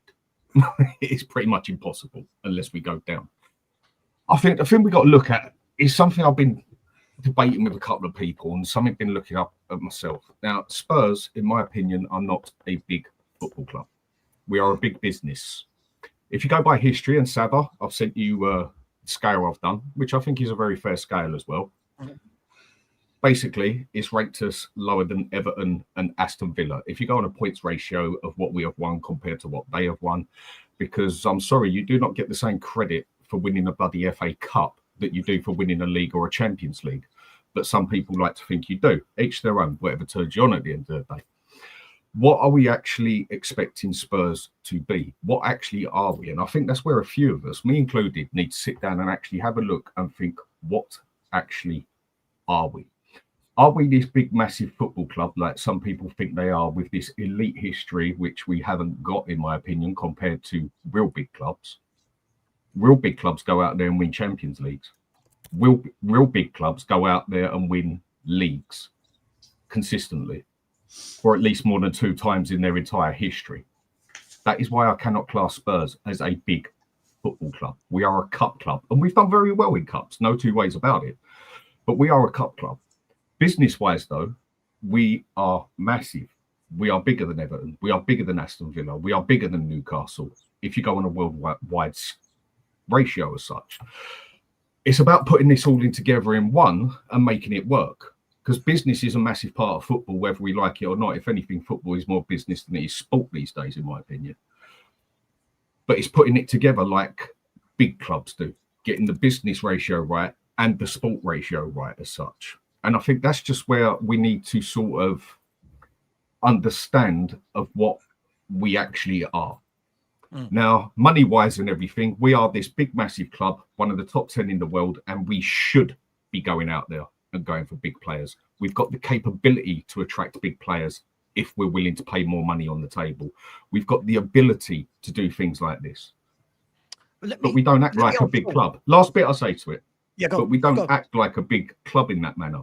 But if you want to go by a club, if history is so important, yeah, and history makes your football club what it is, which it does, and take the money off, who's going to want to come to a club that's got a good FA Cup history compared to a club that's won 8, 9, 10, 15 leagues? That's my point on it. Let me, Sean, let me ask you then, because you're someone, you like that side of the business side of it as well. So let me ask you this. Dan brings up a good point. Like, first of all, how big are we as a club, in your honest opinion? And how attractive do you think we are? It's going to be like the Aston Villa conversation 2.5 years ago. How attractive are we in the market? And we're about to see, right? We're linked with the same players as the likes of City and Liverpool. How attractive are we? And how attractive will we be if we keep sacking managers and have no direction? Yeah, I don't. Yeah, my answer's not as positive as it usually is at the moment. I don't think many players want to come to Tottenham to be a part of a toxic environment. I think that the club needs.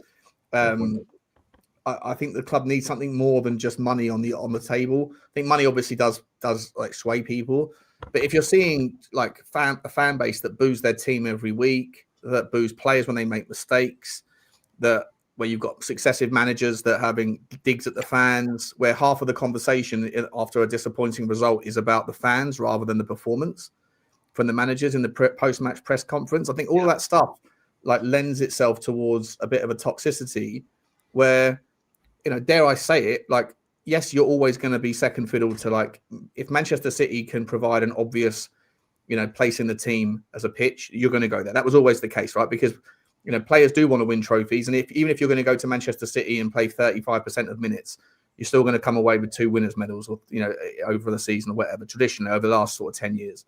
Chelsea, same sort of thing. Liverpool, same sort of thing. Arsenal, haven't won anything, but certainly got a bigger chance of doing it. So if you're going toe-to-toe with those sorts of players, or those sorts of teams, rather, for certain players, I think you're going to come up short more often than not.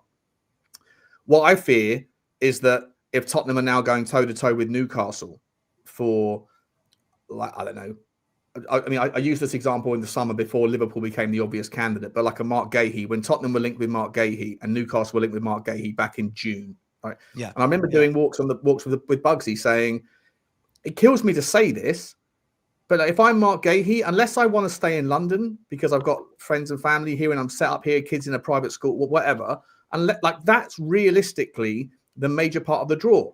You know, do you want to play for Ange or Thomas Frank ahead of Eddie Howe? I'd say no. Do you look at the trajectory of the two clubs and say, you know, do you want to be, you know, in a club that's sort of moving? And this is Newcastle, by the way, who I think this season have been fairly like below what I was expecting of them.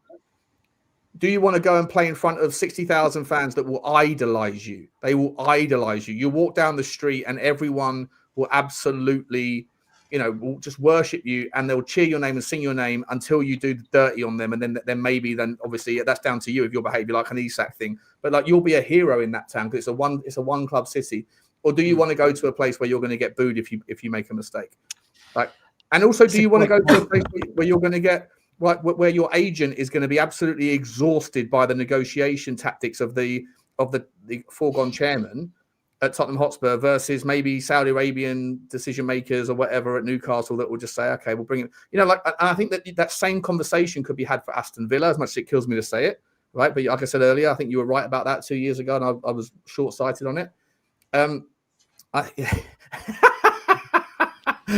AI image is so you know you love Aston Villa, Sean. That AI image, it looks like I'm like high on some MDMA or something. I don't know what's going on there.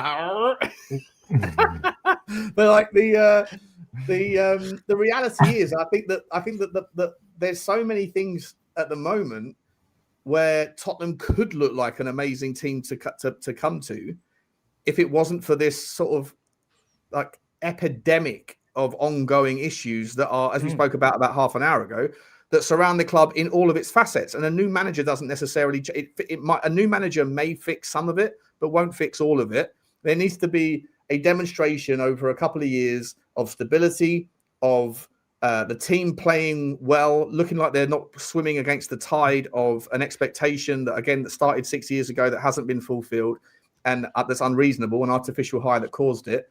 And I think that you need to, get the fans back on side, get some positivity around the club. And I think that all of those things can then, if everyone's pulling in the same direction, then Tottenham can get back to being a decent draw. I still think you're going to struggle against the 5 teams that are more likely to win everything most of the time. But against the rest of the teams that you're now competing with at the moment, I don't think you're winning many of those battles. Yet we could be, but these other things need to be in place first. And that's why I'm really concerned about what happens in January, because at the moment, I don't see why a top team, a top player that would probably choose someone else, but those teams have got somebody else's eyes on them. If Liverpool are looking at Yandy Amandi or Semenyo and we can't get them, and Arsenal are looking at Rodrigo, so we can't get him. Can we get one of the other players? Possibly, probably. But does a team choose Tottenham or do they choose Galatasaray right now? I'm not sure. Does a team choose Tottenham or do they choose Juventus right now? Probably Juve, even though Juve are in the mud. It's not just about English game. It's not just about the English teams as well. There's other teams out there that you would think you'd be able to draw, but I think you're losing a lot of those battles because there's toxicity around the football club. Half of this, and I'll move towards Lubo. This is why when people are saying, "Oh, just get Frank out, Savva, wake up, get." This is half my issue will be, Sean, if we sack another manager so quickly. Yeah. It doubles down on the problem. What's the perception to footballers out there that we're saying just give them money? But if I'm the easy one to use is Semenyo, right? If I'm Semenyo and Tottenham right now sack Thomas Frank and bring in a new manager, am I looking at Spurs and going, yeah, that's a good solid place for me to play football, or am I looking and saying this club's a mess? Like they've sacked 2 managers in 6 months. We don't know what we want. Like, do you know what I mean? I feel like we need a period of stability, and that's why I think we need to go through the pain. I know people are more bothered about, am I enjoying the football right now? But I think we've got to go through that pain so that we can actually become a nice place to be. And Lubo, is that fair? Are we a nice? Are we an interesting destination for top footballers right now? If you're Semenyo, then you're looking. He's what, 25? Yeah. Semenyo, this is a big move for him. He's coming into key years now. So does he want to move to a club where they're going to change a manager every year or two, or twice a year, and then there's no stability at that club? These are the things that he will think about, for his career, most definitely. So we have to show some stability now. We've got to look at it and think, well, we've had 16, 17 managers now, 18 managers in 25 years. I think we had 9 or 10 in, I don't know, over 100, 120 years. And all of a sudden, we've had more than that in 25. And it hasn't worked, has it? Plainly hasn't worked. The way Unique have run the financial side has been very good, but this is a football club. And the way they've tried to change why they tried to run the football side their way, they've tried to beat football and it's failed. Their way doesn't work. They've won 2 trophies in 25 years. That's 2 trophies out of, I don't know, 90. How do we convince the likes of Semenyo then? Whichever name people want to use, whether it's Semenyo, whether it's Locatelli, I don't know, whichever names you want to chuck in. We need to make a big statement signing, Sav. We need to make a statement signing that the other clubs would look around and say, shit, Yeah, but I don't disagree. But like Sean said there, like right now, if Spurs are going up against, I think what Sean did there, he didn't go ridiculous. He's not like Spurs up against City. He's gone Villa and Newcastle, for example. What is the pull for a statement player to go, my big move is going to be to Tottenham Hotspur, where the fans boo, where the manager gets sacked every 4 months? What's the pull? Well, I think fans boo all clubs, but they'll normally boo they'll boo a team. I think Liverpool fans were booing their team last weekend at Anfield. Sure. Booing a Arsenal player, have done it. yeah, booing a player that's something else. And it was interesting to see the fans were singing Vicario's name the whole game on Tuesday. And he came over himself on his own after the match and clapped the Spurs fans. So, you know, that was hopefully a one-off this season, and hopefully the fans will stop that, because it's counterproductive. It doesn't make it easy for players. Yeah, as I said the other day, if a player makes a mistake, he knows it better than anybody else. Maybe the fans were upset the other day that Vicario didn't put his hand up and say, you know, sorry. He was shouting at everybody else after that mistake against Fulham, and maybe the fans got cheesed off about that. As he does with every mistake he does, Mike. I don't agree with that, Lubo. If he makes a mistake and people are booing, they're booing. They pay their money, as far as I'm concerned. As long as it's not over the top. That's okay. In Italian league, they're much worse. Much worse. Okay. So Alex, let me ask you. Should it be personal, Alex? Like, should it be like if like, without the booing conversation, if people want to boo the team, collective, right? Yeah, but do we want to be that team that boo our own individual player? Like, that's I hear you, but even Vicario was saying, well, it is what it is. Fans are going to say it. The only thing I don't agree with, and I'm not going to go on about it because we're all adults here, we know what not to say. You know what I mean? Where not to go. You know what I mean? But I mean that's where the authorities need to get involved. But that's not for me to talk about. But my point is, though, if fans are paying their money like I did at Fulham, and I see that dross, and I'm looking like I feel like wanting to leave at half time. I didn't boo because I don't really do that. I don't really cheer or boo if I'm saying that. But I was very emotional that day because I was fed up with the time and everything else at the game. Right? You're gonna get fed up. You know what I mean? So. And to be honest, I don't blame them for booing. No, but it's not. I don't think it's the booing in general. I think it was the booing of an individual. Yeah, I get why people are a bit sensitive about the whole thing about the booing the individual. I get it, but at the same time, you know, sometimes the best thing is to suck it all up, right? Mm-hmm. As a footballer, as you know, you get these players that have got who don't really care, just to say, "I'll show you." Have that show you attitude and say, "Well, I'll show you." Mm-hmm. You know what I mean? Okay, Alex, let me ask you. I love this notion that helps, right? But like Lubo said, when Vicario made that mistake, and look, I don't even really rate Vicario, right? I've never really have. But when Vicario made that mistake, he knew in himself he'd made a mistake, right? He knew that he made a mistake that gifted the goal.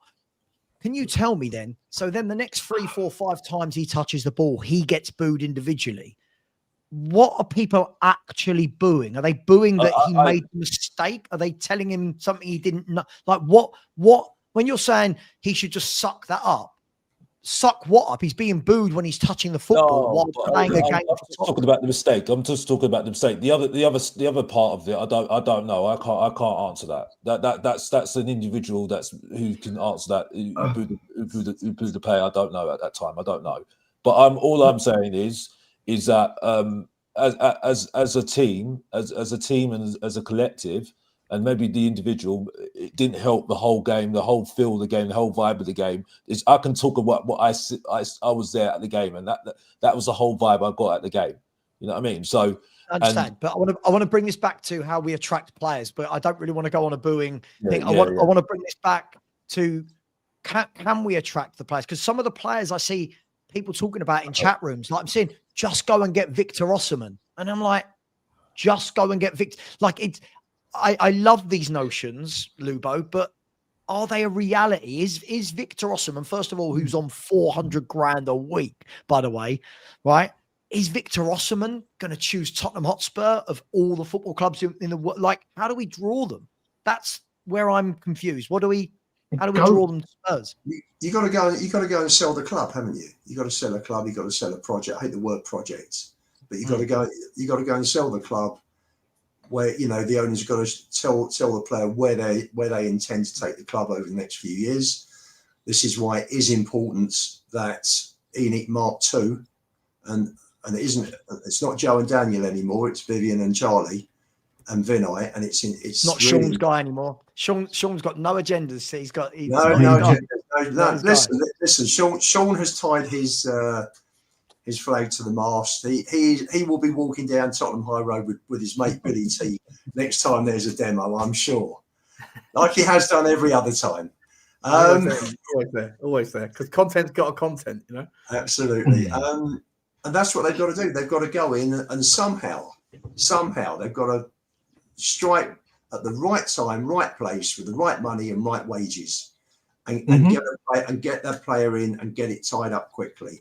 Look, how they do it, I don't know, but they've got to start making those statement signings, because if you're looking at a club that are only going to pick players up once the top four have bought theirs, then we're never going to break back into that. Lubo,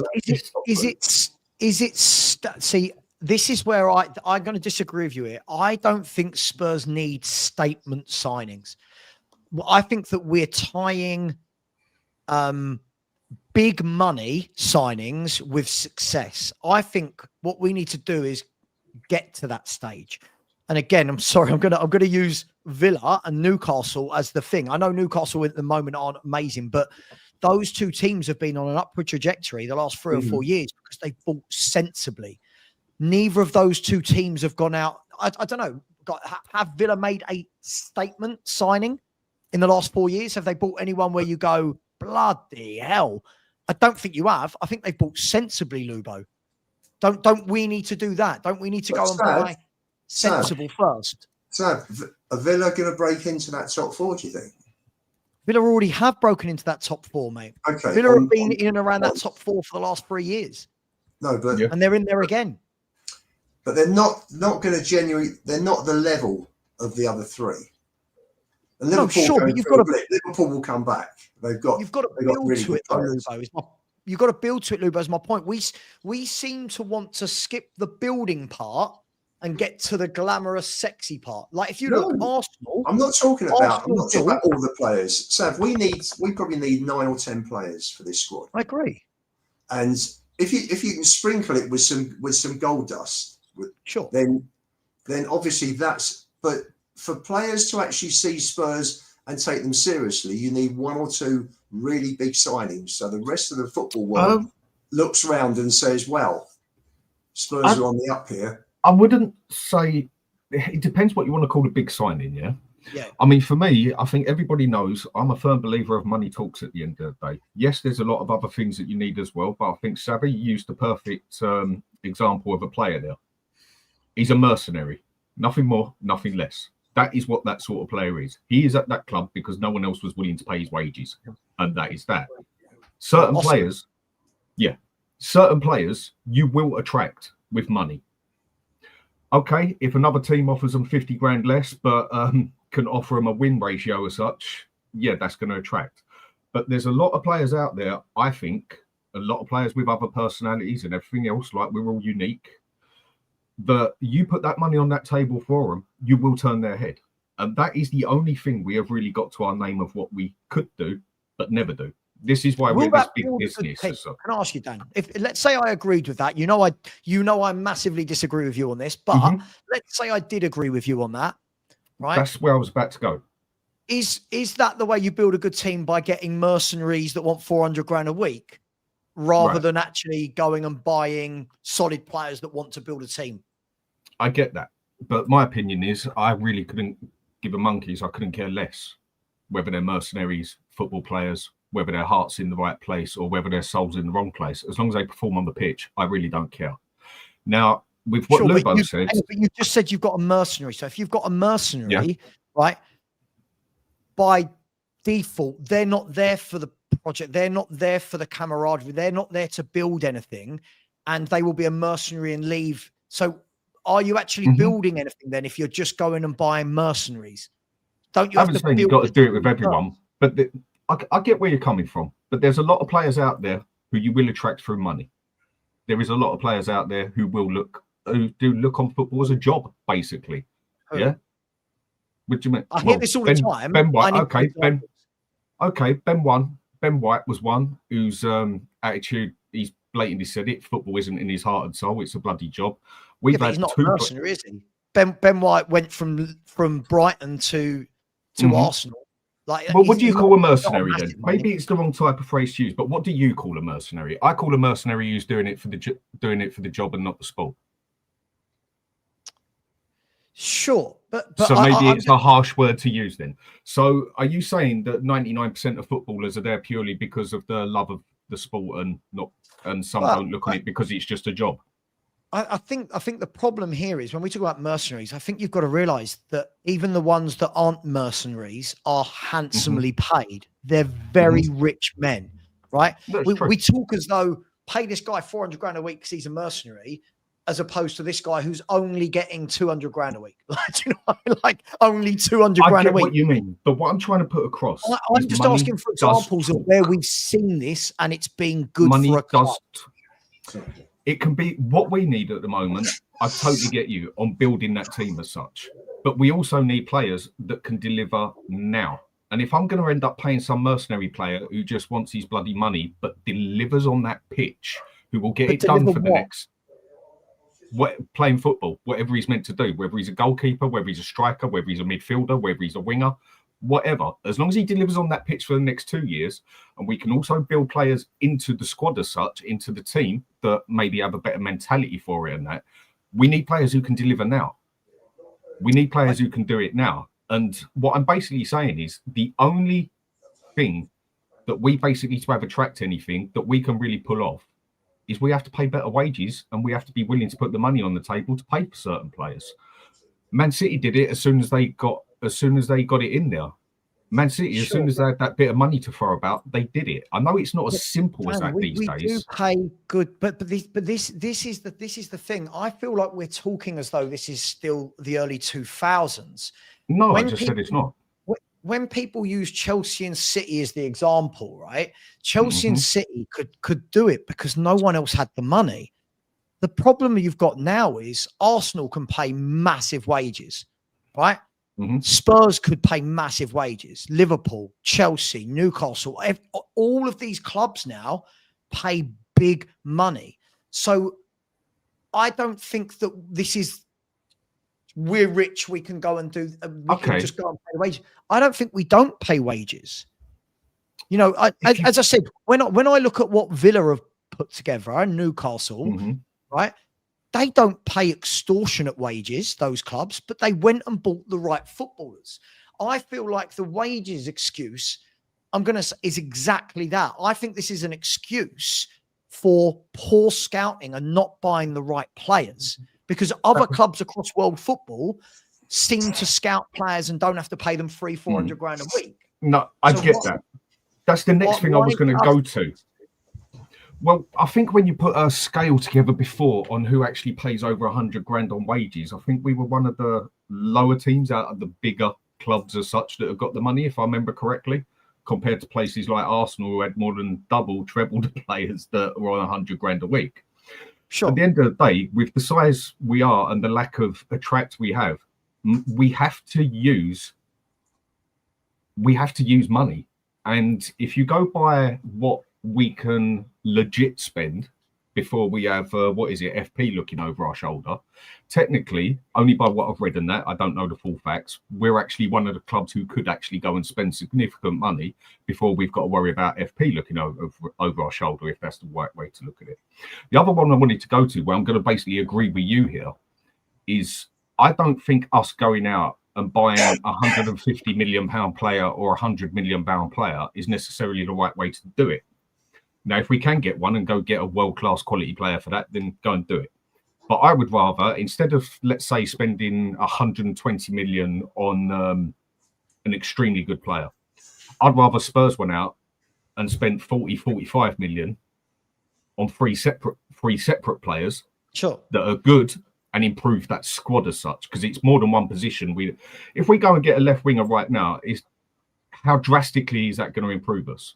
Whereas if we go and get a good established centre mid, goalkeeper and left winger, that'll improve the squad as a whole better than just getting one player in there. So building a squad. But this is my point, right? Like when we're talking about money talks, and let me bring Sean in as well here.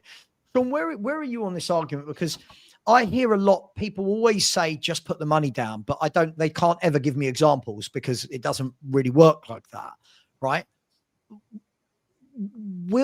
If Spurs just want to go down this route, I know we won't, but this route of let's go and get an Osimhen on 400 grand a week because he can deliver right now, isn't that just going against everything that we're talking about, Sean, that we haven't actually built anything as a football club? That again would be a quick fix, a plaster, rather than actually saying, let's implement a plan and build rather than right now going to get. Do you see what I'm saying? Yeah, I think if you're looking for examples of mercenaries that only go for the money, it's probably easier just to look outside of the UK, to look at those people that went before their time to Saudi Arabia and maybe to Turkey at the moment.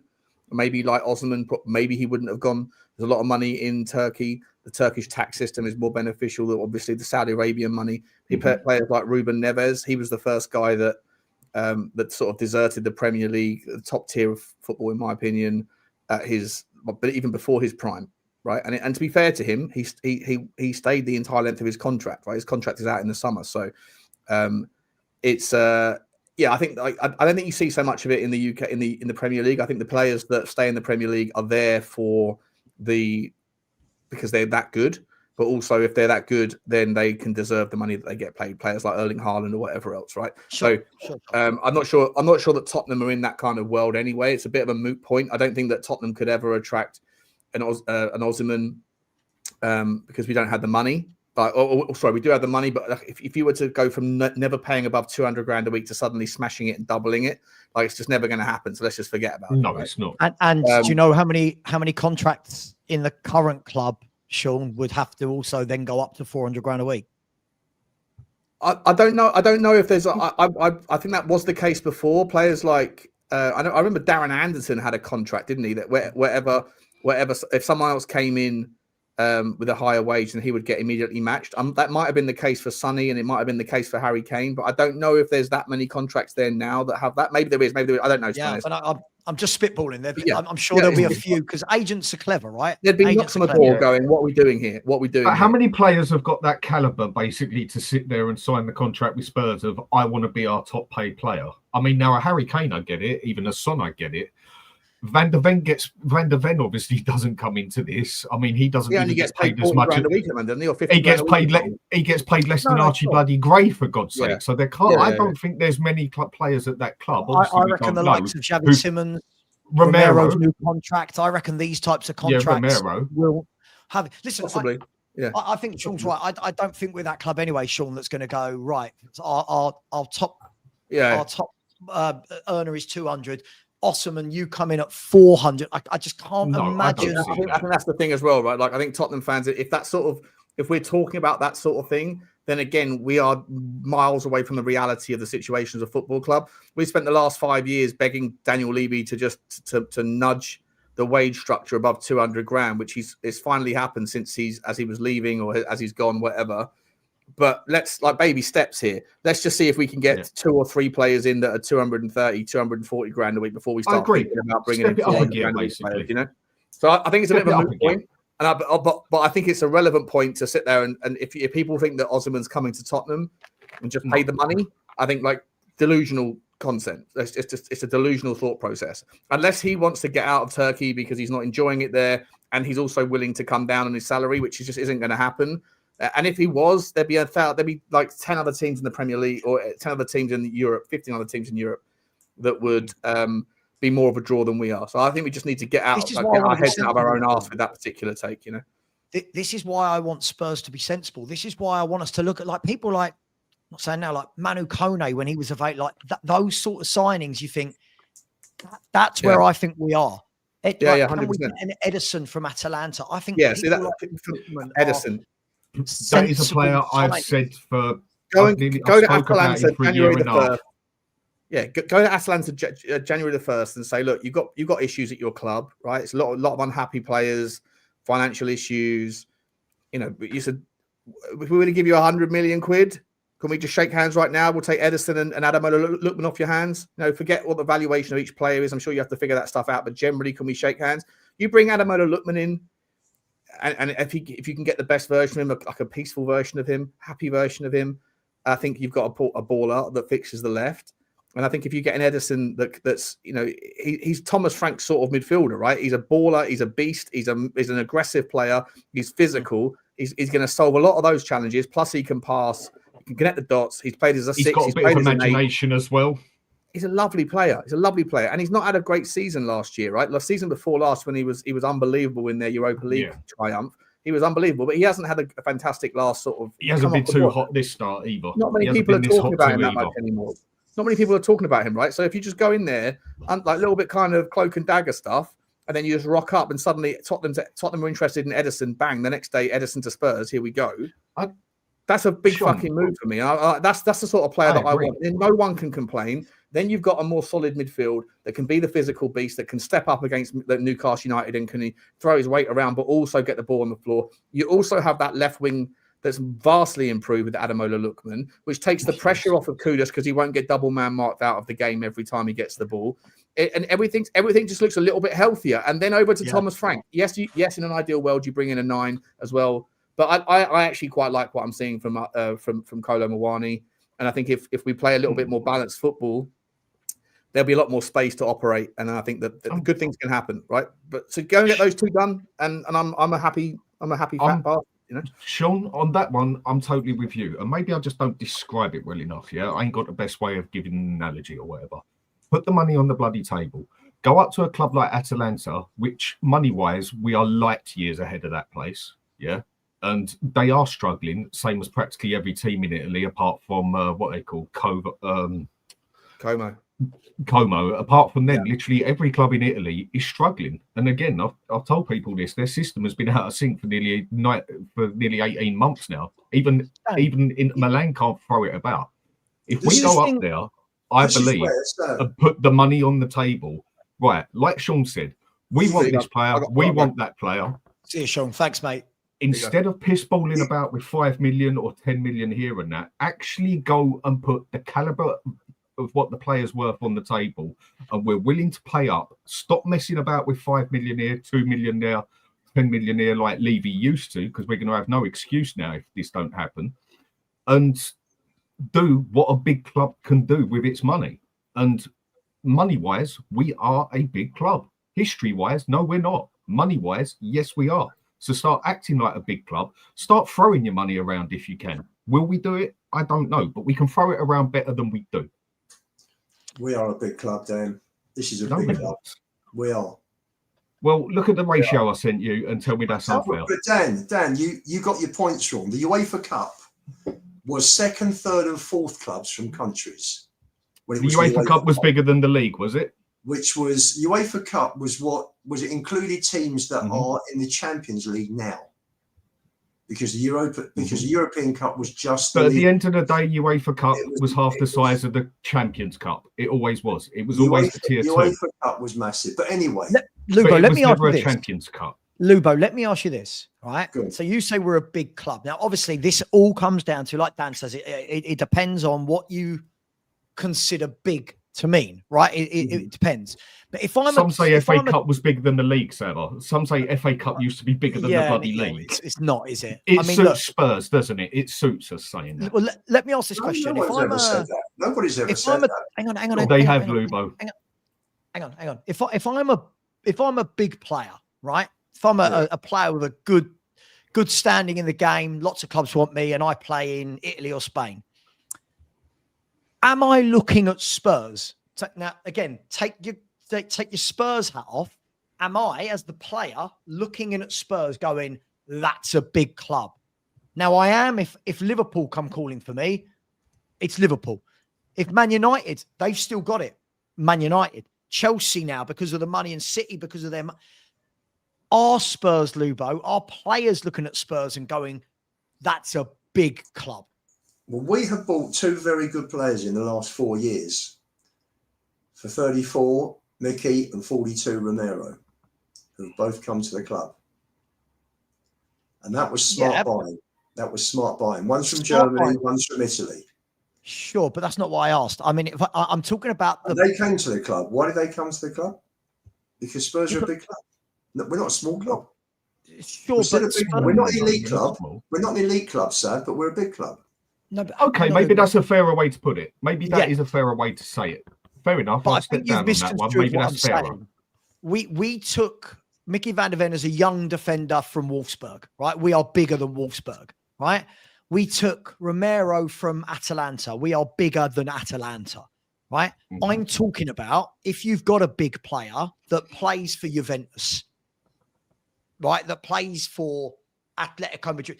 When the Liverpools and the Cities come calling, they're going to go, that's a big club, right? Mm-hmm. Are those players going to look at Tottenham and go, this is a big step for me? Or do they see it as, well, Tottenham are just another club in the Premier League? Listen, if you're coming from another elite club, then you'll stay within that echelon, won't you? You know, when I talk about elite clubs, you're talking about the two in Spain, you're talking about Juve and the two Milan clubs in Italy, you're talking about Benfica, you're talking about Ajax, PSG have joined that. Bayern Munich, correct. Liverpool, Man United, Arsenal. I think that's a fair. Sorry to interrupt you on that bit. I'm just stepping down to an extent here, making you right on what you're saying. I think that's a better caliber. I think that's a better caliber you've put it on than I put it on. Athletic club. Yeah. Athletic Madrid are a big club, Dan. I'd say fine. Yeah, I think that's fair. No, I'm already making you right, mate. You know, Dortmund are a big club. We're in with those. In terms of history. That's basically what I've always tried to say. Yeah. And you've just put it a much better way than me. So fair play. So yeah, I'll go with that. We're a big club, but we're not an elite club. And people think we're an elite club. That's a better way to put it. Can I just ask, just quickly, Mark, who are you referring to here? Two of our current squad turned down big clubs to join us. Can you just let me know in the chat who you're referring to? Just he's referring to Dragusin, Bayern Munich, and Bergvall, Barcelona. Must be. Right. I mean, sure. So when we have these arguments, we've got to be very clear here, right? First of all, right, we're saying those players are turned down. First of all, you don't know why they've turned them down. Like, i.e., Barcelona has said, and Bergvall has basically said himself that he was going to go into the B team, right? Mm-hmm. That if Bergvall goes Barcelona, he's not seeing a minute of first team football above their players, right? That's not me mocking Bergvall, but Barcelona have just got top players that piss all over Bergvall, right? Dragusin turning down Bayern Munich, you don't know. Maybe they said you're going to be a bit part player. Maybe Tottenham promised him different. I don't know. But these aren't really the level of players we're talking about, right? We're talking about top players joining us. If a top player joins us over Barcelona, then we can have that. Is that fair, guys? Then we can have that conversation. If Locatelli, for example, turned down Barcelona and joined Tottenham, we can have the conversation. But I don't think kids turning down Barcelona is really where we want to be. Well, it's funny, but I mean, Bayern went in for Dragusin, didn't they? And he picked Spurs. Yeah, but as I just said, do we know why? What maybe Bayern said you're going to have to sit on the bench for a year, or you're going to have, I don't know, right? But Dragusin's not a big player, is he? Sorry, who isn't? Dragusin. It's not a top player. It's not like a, oh my God, we beat Bayern Munich to the signature of Elise. But when you talk about top centre backs that these elite clubs have had, like Ramos, Real Madrid, like Piqué, Barcelona, to quote two, you wouldn't put Kim Min-jae in that bracket, would you? You wouldn't put Eric Dyer in that bracket, and they both played regular football over the last couple of years for Bayern Munich. So for me, that was a bit of a coup, because Dragusin is a full Romanian international. Sorry, you've missed out that everyone knew that they were signing, that Jonathan Tah was signing in the summer. Okay, is he that great? I mean, he's not like a Ramos, is he? I think but Tah's a top. He's not like a Ramos. He's not like a Van Dijk. He's nowhere near that level. I think the way to look at it. Who is near right now? Who is as good as Van Dijk in his peak and Ramos? Yeah. There's not many out there you can put on that caliber. Right. But come on, if we're really going to say that Dragusin picked us over Bayern Munich and we're going to use this, that we can compete with them for players, I think is a with Dragusin, yeah, I think we had that pulling power of we can give you game time. And this is what I mean by players look at different things of what they want. Now, Dragusin for me is the sort of player that Spurs always go for. I'm going to give Simmons as an example here. We bought Simmons on potential, mainly potential. Now, for 2 years, we've seen him be very good. But a player like Simmons, you go and buy him, if anything, more on the potential of what he can also become, of what he's done in 2 years. But look at the age of him. We're buying him on more potential than we are on what we've seen what he's done. We've only seen him do 2 years. We haven't gone and bought an established quality player that has consistently played it for 5 or 6 years. Then you're buying a player for what he is. We at Spurs go and buy players for what they could be, for what they might be. Potential. Archie Gray, we bought him purely on potential. Nothing more, nothing less. He had delivered nothing. Antel, Simmons, Bergvall. You can even say the same with Dragusin as a Simmons. It had a couple of good seasons, and we bought him on the potential of what he could be and what he looks up to be. Maybe we just need to stop looking at potential and go and buy established good players, or at least get players like Paulinho. No, I'm basically describing what you're saying with Dragusin. Good player, but again, another player you buy more on his potential than you do what he has delivered. I think he's halfway down because he was already a Romanian international, and he played well at the last big competition. So he was a bit more, he was more established than I wouldn't say so. You can say Simmons was the same. He's played international and that. I mean, some international clubs are a lot easier. Some international are a lot easier to get into than others, for instance. Like it would be significantly easier to get into the Romania side than it would be the bloody French side. Yeah? So I think you have to look on it like that as well. Dragusin had 2 good seasons and got noticed. He was getting bought on what people said, right, he's done this, and I think he can come up to this level and that level. Same as we did with Jan, same as we did with Alderweireld, basically. Same as we did with other players when Poch was getting them in. Literally every player we bought there, Son and others, were bought on more of what the potential we can make them. Not that they was established hardcore players there and then. It scored, fun enough, we nearly bought Son 2 years earlier. I was reading Fleet talking about it. Sonny scored 22 goals that year. Was it Leverkusen or Dortmund? It was but look at his age. Look at his age. We was buying him on more of what he could become. They brought him in. He was 22, 23. So we're still hoping on what he can do for the next 7 years. I know what Dan's saying. I don't agree with you on Toby. Toby was a Rolls Royce, but I get the Toby was a Rolls Royce. Toby was an established player, though. Like Toby was established. I think what Dan's talking about, tell me if I'm wrong, Dan. I think what Dan's talking about is like right now, if Spurs went out there to get a Locatelli, you're not buying any you are buying the ready-made article. He is an established international pro who's been at the top of his game for years, and you go, right, just walk into the team. I think with players like Simmons, what we're talking about is we all know the ability's there, but it was still very much a finding his feet in the world of football. Now, that's very much, and I don't know if you guys saw the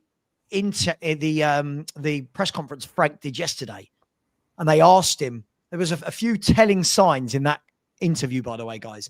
He was asked about the left winger position, right? And he alluded to the fact that basically we need a left winger. I don't know if any of you saw it. He basically turned around and said, "Yeah, we've tried a few players there, but nobody stamped their authority to say I am your left winger," right? And then when he was asked about Xavi Simmons, he said he's getting there or something like that. He said he's getting there, which tells you that he doesn't think he's immediately ready. Now, would it have been different had a Xavi Simmons, and I know this the circumstance with Chelsea, maybe if a Xavi Simmons had rocked up before the first friendly, guys, and had played 4, 5, 6 friendlies, maybe, but he came in, didn't he, after the season had started. Frank's had no time with him. So I don't know. Some integrate immediately, some don't. And I think Xavi Simmons will be a top player, but I just feel that he needs some time to settle. Yeah, well, listen, is Frank the right manager for him? That's another question. I mean, look, he did it with Damsgaard. He did it with Christian Eriksen, right? I hear a lot about the way Frank plays. If anyone actually watched the teams that he built, I mean, you think over the years, how many teams did he build at Brentford? He had to constantly reinvent it, right? Because all his best players were taken. He had Ericsson. He was brilliant at Brentford, by the way. Do you remember? Ericsson was brilliant at Brentford in the playmaker role, right? Damsgaard, excellent last season for Thomas Frank. So when people say Thomas Frank doesn't attack or doesn't want to, I just think he wants to build that right thing and then we'll see it. I know that's a lot of points there all in one, but be interesting. Can I just say that there is a member of the Spurs 5 having a go at me? Much prefer if you want to have a pop under Spurs corner and not under the Spurs 5, because your views are not representative of the Spurs 5. Thank you. But by the way, look, we know this is Stell, right? I think we know this is Stell, right? You know it's Stell. Who else is that negative about Tottenham Hotspur? I just think for me, look, I know he's got his views, you've got your view. Everyone's got their views on Spurs. I just think the thing for me is not to pigeonhole any one thing right now. I think we know there needs to be a lot of work done on the defence and the midfield and the forward line. I think there's work that needs to be done in goal. I think there's work that needs to be done by the club in terms of atmosphere. There's work that needs to be done on press conferences. I feel like every facet of Tottenham Hotspur, I don't think you can look at, lads, and say, that's sorted. Do you know what I mean? Like, that's good. I feel like the whole thing right now is a bit of a car crash. So I don't pigeonhole, he's done this, he's done that, he's done it. I just think there's a lot of work to do. Like You've got the whole backroom team. The whole club has changed in the last 6-9 months. So, things have got to settle down. We'll see which direction they're going in January. We'll see firstly by the players that we go for and the money they're offering, both in fees and wages. And that'll be a start, and that will give us a guide as to where the club's going. Because it's been a mess for years. In January, I think this is where the only ones who can talk now are the owners, basically. Whether we want Frank or don't want Frank, I'm very 50-50. Do I think he's got what it takes? I'm definitely starting to think no, but then maybe that'll change by the end of the season. I can only judge by what I see at the moment, and I don't think we're no better under Frank than we are under Ange, basically. Yeah. But time might change things. Do I think sacking him in January and going for another manager to just ride us on until the following season and starting again will help? I doubt it, but I don't know. In this one, I'm very on the fence here because I just don't know of what way he's going to take us what way, but I get everybody's point on this way could take us that way and this way could do this. In January, I think, well, I'll start with the owners first. They need to basically sit down for once and put it down to the fans. Right, this is our man. We are sticking with him. Shut up, sit down, wind your neck in. Come to the games and do what you do. Blunt and blatant, no one likes being spoke to or treated like that, but they go and do that. I think a few people would actually sit there and say, do you know what? One of the first times the club's actually put his foot down and said what it wants. Hang on, let me finish. They don't need to come out and say something. Like nothing drastic happened, does it? Like this but what I'm saying is, if they go and do that, in my opinion, this is, I think you're going to get a few people, maybe I'll speak for myself here, who will sit here and say, right, I don't rate Frank that much with what I've seen at the moment. Maybe I thought he was a lot better than what he is because I have bigged him up where I think he's a good coach and that. Again, only time will tell. But if the club have said they are sticking with him, come love nor money, and this is going to be the man, this and that, and this is who we want, I'm going to be one of the ones who sits back in, say, a year's time and it ain't going too well and still says, well, the club are sticking by him. There's nothing what we can do really with it. So we can moan all we want about it, but the club have said this is their man as such. I think it would keep a certain amount, I won't necessarily say happy, but it's a definitive. Okay.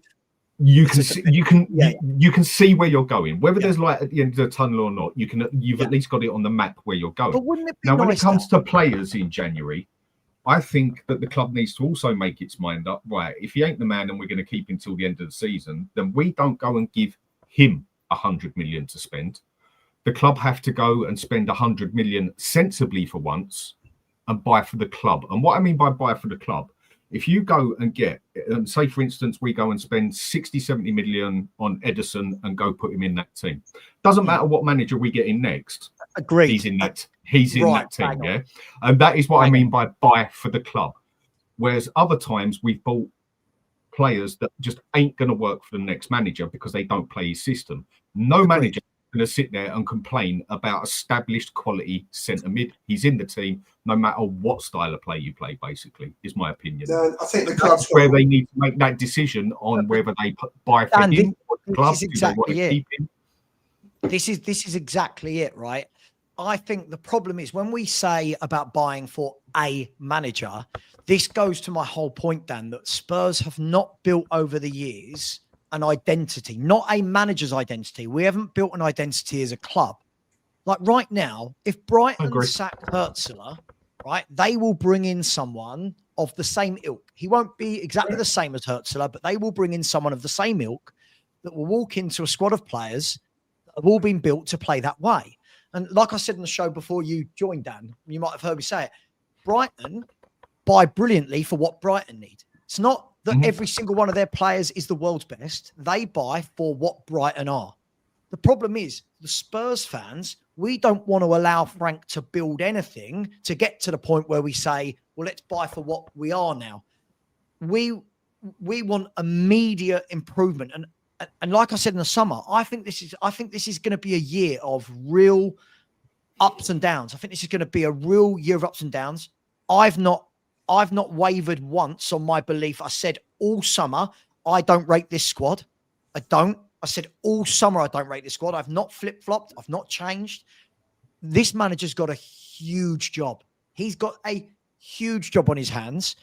And the bad thing for him is he's joined the club off the back of winning a trophy, which made everyone think the trajectory was going that way. But in reality, Dan, there was no trajectory. There was no trajectory for the last few years. There's been no real proper trajectory since Poch, right? So it's been back and forth. It's one extreme to another, isn't it? Right. And this is why when people think I'm dying on a hill for Frank, I'm not.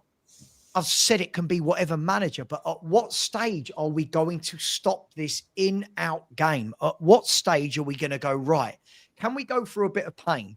If my eyes don't enjoy the football for a year, I will take that if we build and back the manager and that starts to evolve as the season goes on and as we buy better players. But if we keep sacking managers, like when people are saying they're not convinced and he's meant to be a coach, I don't know if anyone's ever worked in professional sport. Coaches don't turn players into world beaters in 14 games, right? You look at Mbeumo and Wissa at Brentford. He took years with those guys. It wasn't boom, done. And we don't seem to want to give anyone. And as I say, Dan, I say every day, right? It could be Thomas Frank. It could be Glasner. It could be Areola. Our fan base won't be patient enough to give anybody the time to go through the pain they need. This manager's got to change the ethos, the attitude. He's got to change the fans' perception of our football. There's so much for this. This is my argument, Savva, on the point of what you've just said. I'll make you right on that. And now, this is where I come down and obviously debate with a few people. Tell me the Spurs bloody way of playing. Yeah, what is the Spurs way?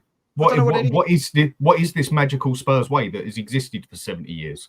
When people have given examples, they've been able to give me a couple of seasons here or there, or maybe half a decade, basically. Yeah, it's been so flip-flop, basically, on how we play as a club from a manager of one extreme to another.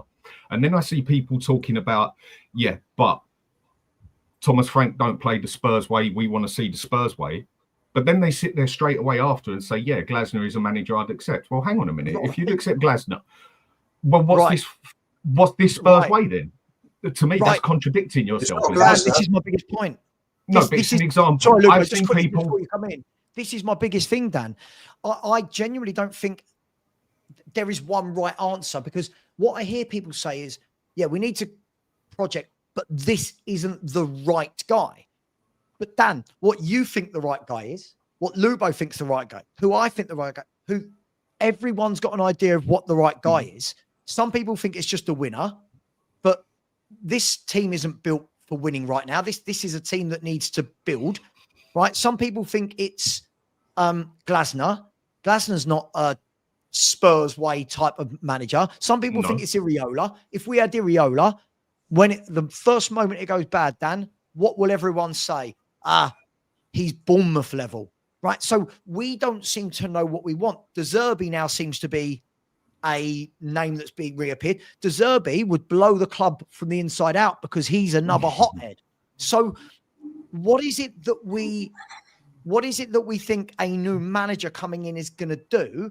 Is it purely that it might be a bit nicer on the eye for a bit? I don't know. Last point I want to make before Lubo comes in, because I'm pretty sure I've got an idea of where he's going to go here, yeah?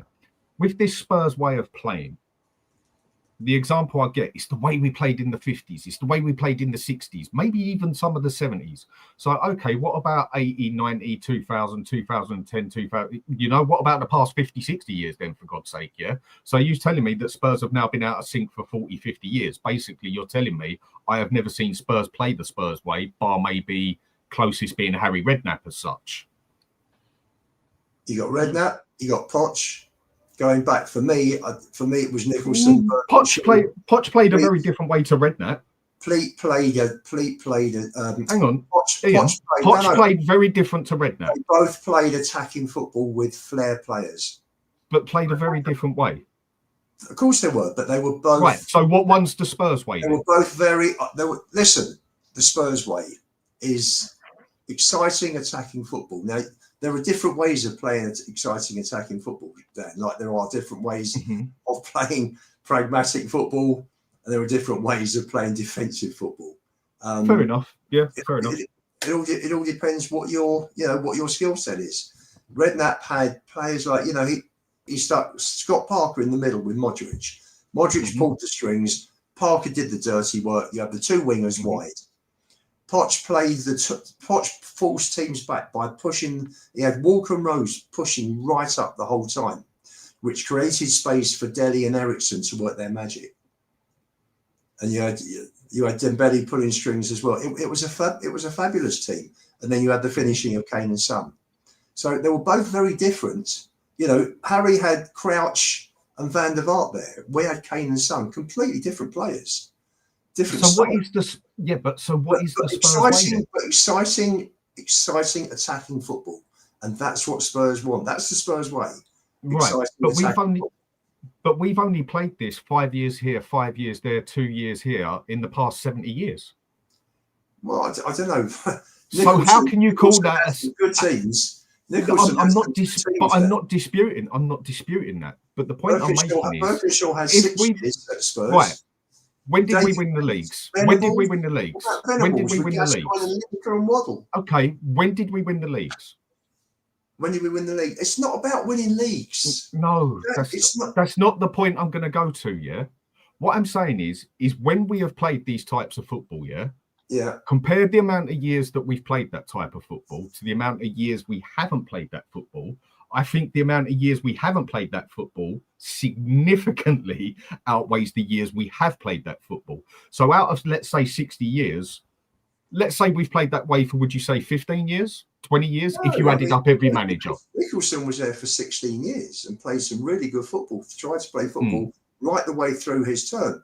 Berkshire, we went down with a poor team in 76, but we still had players like Hall in the team. He brought Ozzy and Ricky in 78. We had 78, 79 through to 83, 84. We had 6 years there. Played football. The 86, 87 season was excellent. Venables came in and tried to play good attacking football for the 4 years that he was there. So you got 6, 16, 22. Poch, Harry was in for 4 years. Poch was in for 5 years. You've probably had more than half of that time. Half of those, probably about half of that. Probably 60 odd years, Dan. So basically, managers that play nice football.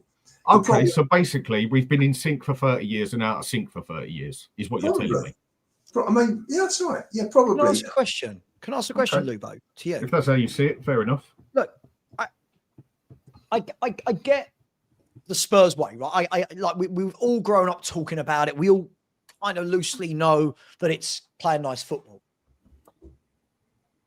For me, there's two things to the whole playing nice football, Lubo. For me, first and foremost, the fundamental is you have to have the players to do it. Right. And I think when we look at the Harry team, when we look at the Poch team, to use the two most recent examples, the level of players in those teams compared to this team was phenomenal. Like if you look at Harry's midfielders, you said like he had Modric. I mean, Modric's one of the best midfielders I've ever seen, right? He had Modric, Parker, Van der Vaart, even Huddleston was in that squad, who was a lovely footballer, great eye, good pass, right? Then you look at Poch's team with Eriksen and Dembele, those sort of players so comfortable on the ball. Yeah.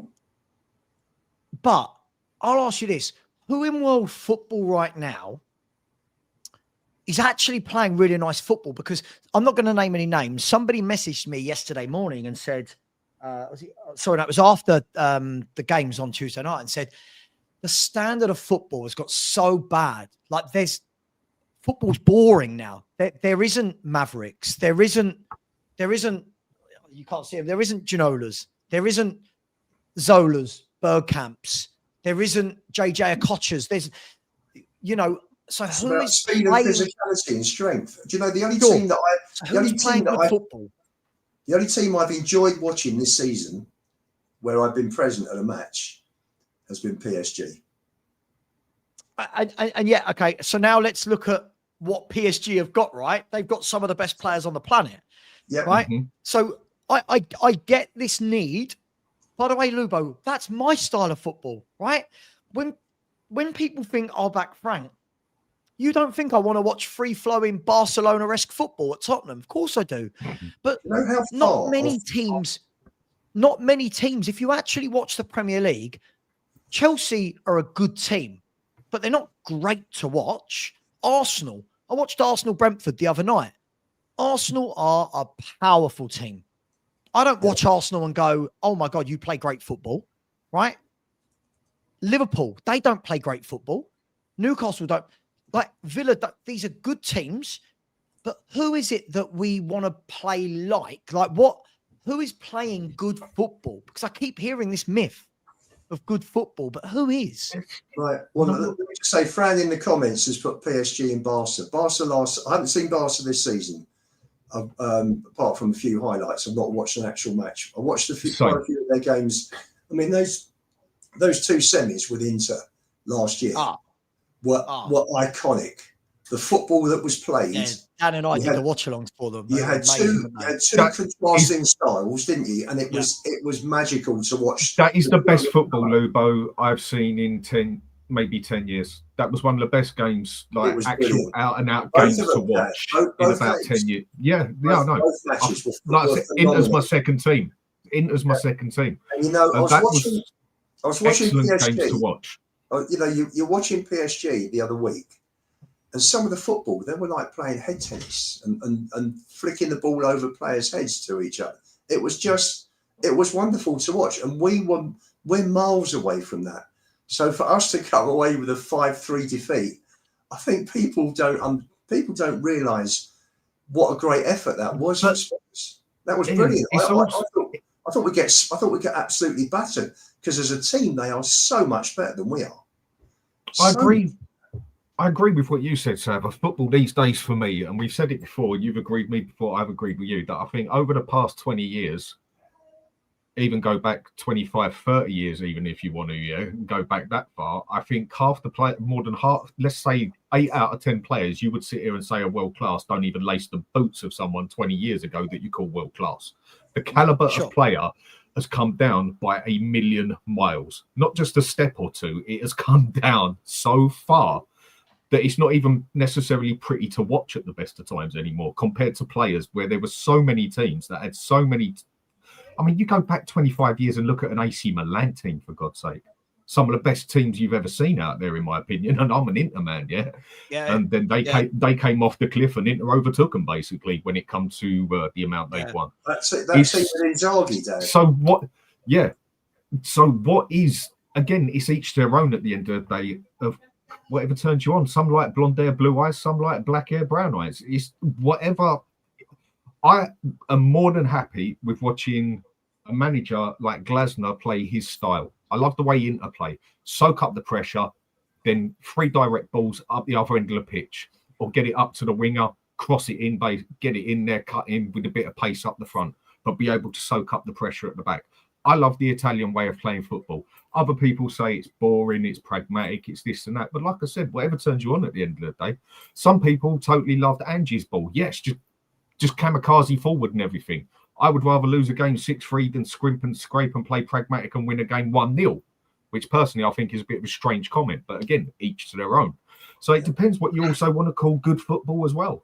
I think it's good football when a team can sit back, soak up everything you've got, and then just kill you on a counter like Chelsea done the season doing it with Conte, basically. I personally think that's good football and like watching it, whereas I know a lot of people don't. It's each their own. I think for entertainment, I think you'd rather, personally, from an entertainment point of view, I'd rather see Spurs win 4-3 than 1-0. To be honest, I can see where you're coming from. For me, for entertainment, I think you used the perfect game, and that was Barcelona and Inter Milan. You had 2 teams that played extreme differences and sort of bounced off each other to an extent. And like I said, they were 2 of the best teams, 2 of the best games I've seen in 10 years. If you want to see amazing football, if anybody wants to track back, I'm sure you can see it on YouTube. There was a match in 1988, I think it was. Liverpool beat Forest 5-0. The football that day was some of the best I've ever seen from a club in this country. It was just fantastic. So Liverpool Forest 5-0. I think it was 88. Try and watch the match. They were just in Liverpool. That was probably the peak of all the Liverpool teams that I saw for those 20 years. They were amazing. But the thing for me, Lubo, is look, I completely understand it. And this is where I'm trying to be level-headed with all this. I completely understand that the fans aren't enjoying what they're seeing at the moment. But I'll be brutally honest. I haven't enjoyed watching Tottenham play for years and years and years and years. This isn't anything new. Like, I agree with Dan. There are different people that like different styles of play. But I've not enjoyed watching Spurs for years, probably since the season before the Champions League final, actually. I don't think that season of the Champions League final we were playing great football. The season before, I think, was the last time where I've actually gone, yeah, this is great football. Since, I think we've had spells, like I thought we counter-attacked really well under Conte. But again, we were able to do that, Lubo. My point I'm coming to here is we were able to do that, Lubo, because you had Kane, because you had Son, right? You've got to have the players to want to play a certain way. And there's too many of our fans they're just not quite getting when they say things like, we're boring to watch through midfield. And that, well, yeah, that's what happens when you don't buy good midfielders. Like, we're going, we give the ball away so much. Yeah, that's what happens when you don't buy technical footballers. Oh my God, the ball bounces back. Yeah, because you've got Brennan Johnson trying to control the football. You've got Papa Sarr trying to run things from the middle of the park. This is what we need. And I keep saying to people, when Frank went to Brentford, it wasn't good to start with, but he built it to be good. He got the right pegs in the right holes over time. And then it became recruitment. And Spurs are in a position now where what we do as a fan base, we see a couple of signings and we go, so go on, be good. And you're like, yeah, but there's no tactics to go with that. There's no ethos. There's no direction. He needs to build that. And if our fans think that happens in 14 league games, then we're really sorely mistaken, Lubo. We are very sorely mistaken. Poch's team was built. Walker and Rose came in 07-08, I think it was. Then Lloris, Dembele, Vertonghen, I think, came in 2012. And players were bought through, and then he got Toby, Sonny and Dele in 2015, and then he bought Wanyama a year later. So that team, in the making, was about 9 years, those 12 players. He brought Dyer in 2014. So if you think about it, that team was built and built and built. And we had some decent people, on recruitment. It's such a mess now. Mitchell went, Levy brought Hitchens in. Hitchens made a complete pig's ear of it. Paratici walked in and said, what the hell's going on? You've got players, you've got you've got great kids, 15, 16-year-old kids that are going to Palace, Fulham, Brentford. They're going everywhere but Spurs. And he's completely remodelled, as Stel was saying last night, he's remodelled the academy. The academy's looking really good now. We've got some really good kids coming through from, literally, I mean, they're playing under 21s now, but they're 16, 17 in Byfield, Thompson and Williams Barnett. You've got Iro, you've got a few kids there. Mason King is just coming back after a long injury. He might be the answer. He was really coming through all the academy teams. He was looking really good. Other clubs were looking at him. He had a bad injury. He's just getting fit. He may be the answer as for your left back to come in, because this kid, if he carries on the upward trajectory that he was on before that, then he could well be the squad left back that we need. Takes time. Everything takes time. You can't expect the guy to come in. We've had 10 years, as I say, since Toby, Sonny and Dele came in 2015. Wanyama came in a year later. And since then, how many decent buys have we had? Seriously. This is my point. We've got to this stage where people have just gone, well, we signed 4 players in the window. Why aren't we great? And you're like, yeah, but what were those players signed for? 2 of them were signed on loan. So, like, what you've got to have the right components, right? Yeah. And what Poch was brilliant at, right? What Poch was brilliant at was realizing what he's got and who he can nurture. Right now, we haven't got that. Right now, we're playing every 3 days.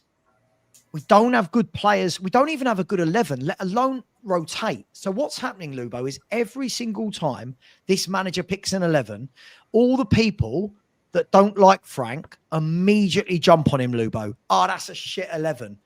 Lubo, if you don't have a good first 11, you're always going to think every 11 he picks is shit. Right. What he's doing, he's looking at the stats. He's looking at players that may be in the red zone. He's trying to rotate to keep everybody active, involved, and fresh.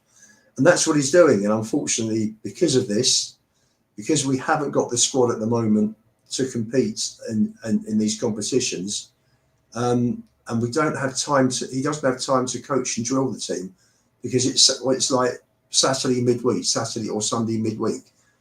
He hasn't had time to sit down like the Sunderland manager has, for argument's sake, like Iriola has, like Marco Silva has. Yeah, like all of these managers play once a week and are lauded over. They're playing once a week.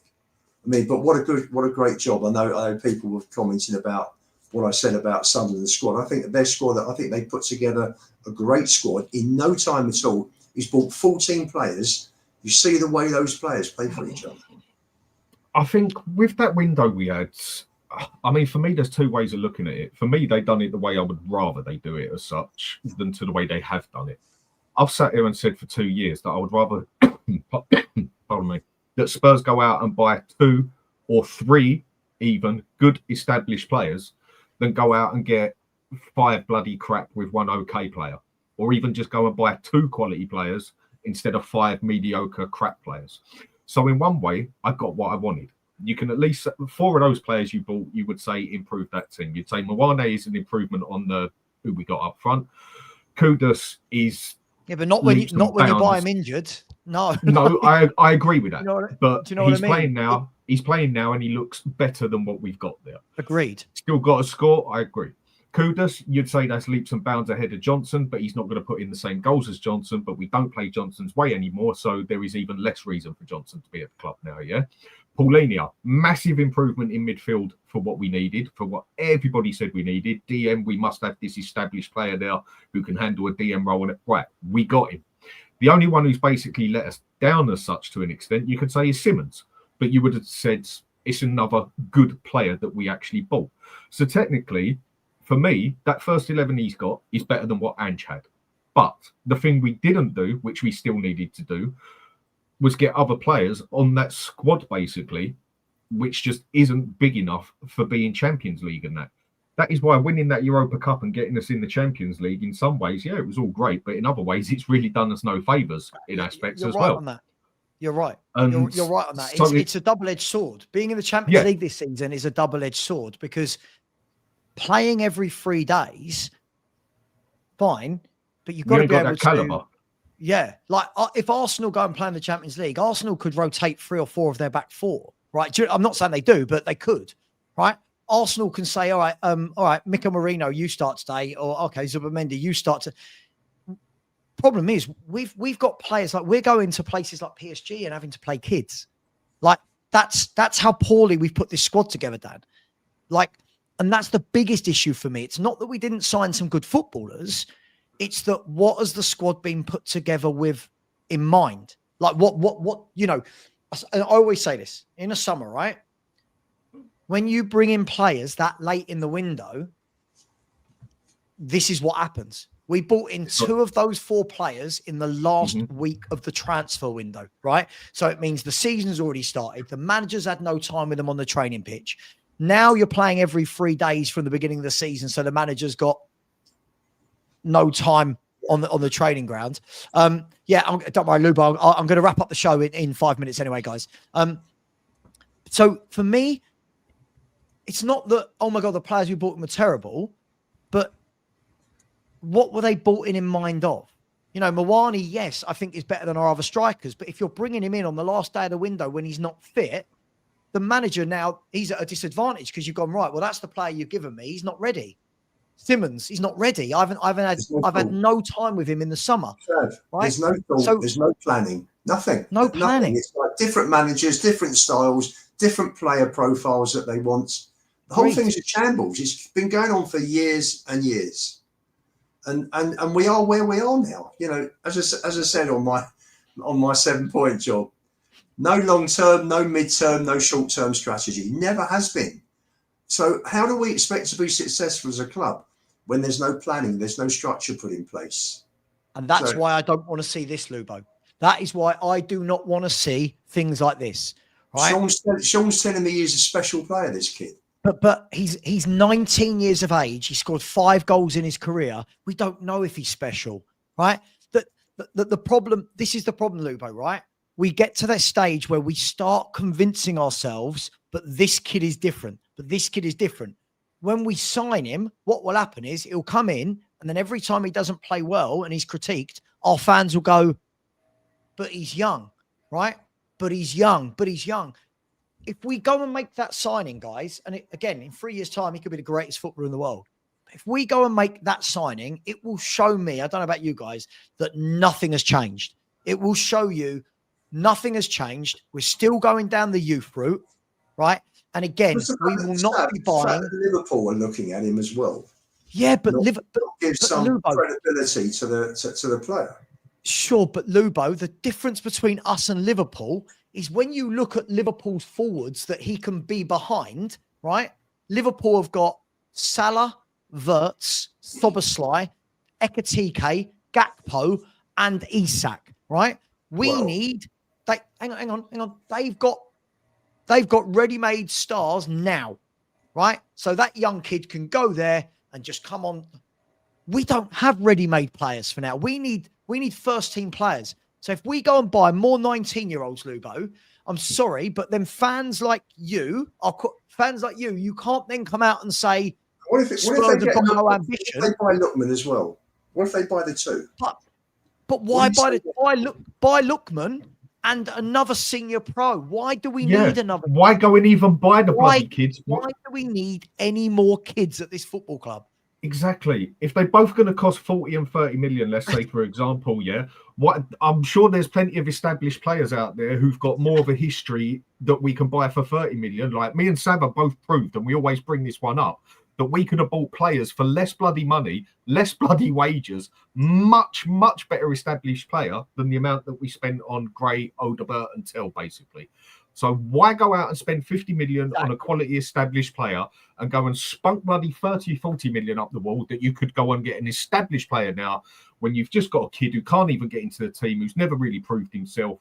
But then people will go on and on and on about we need these established quality players, but then defend these young players, come love for money to the bone and everything, and then complain that we're not doing well on the pitch, and then complain that we're not got established players, but then fight tooth and nail for these young players that should be playing. The whole thing contradicts itself. Dan, if you have a kid that is that good, I mean, we got an 18-year-old kid who's smashing it in Germany at the moment, top level Germany.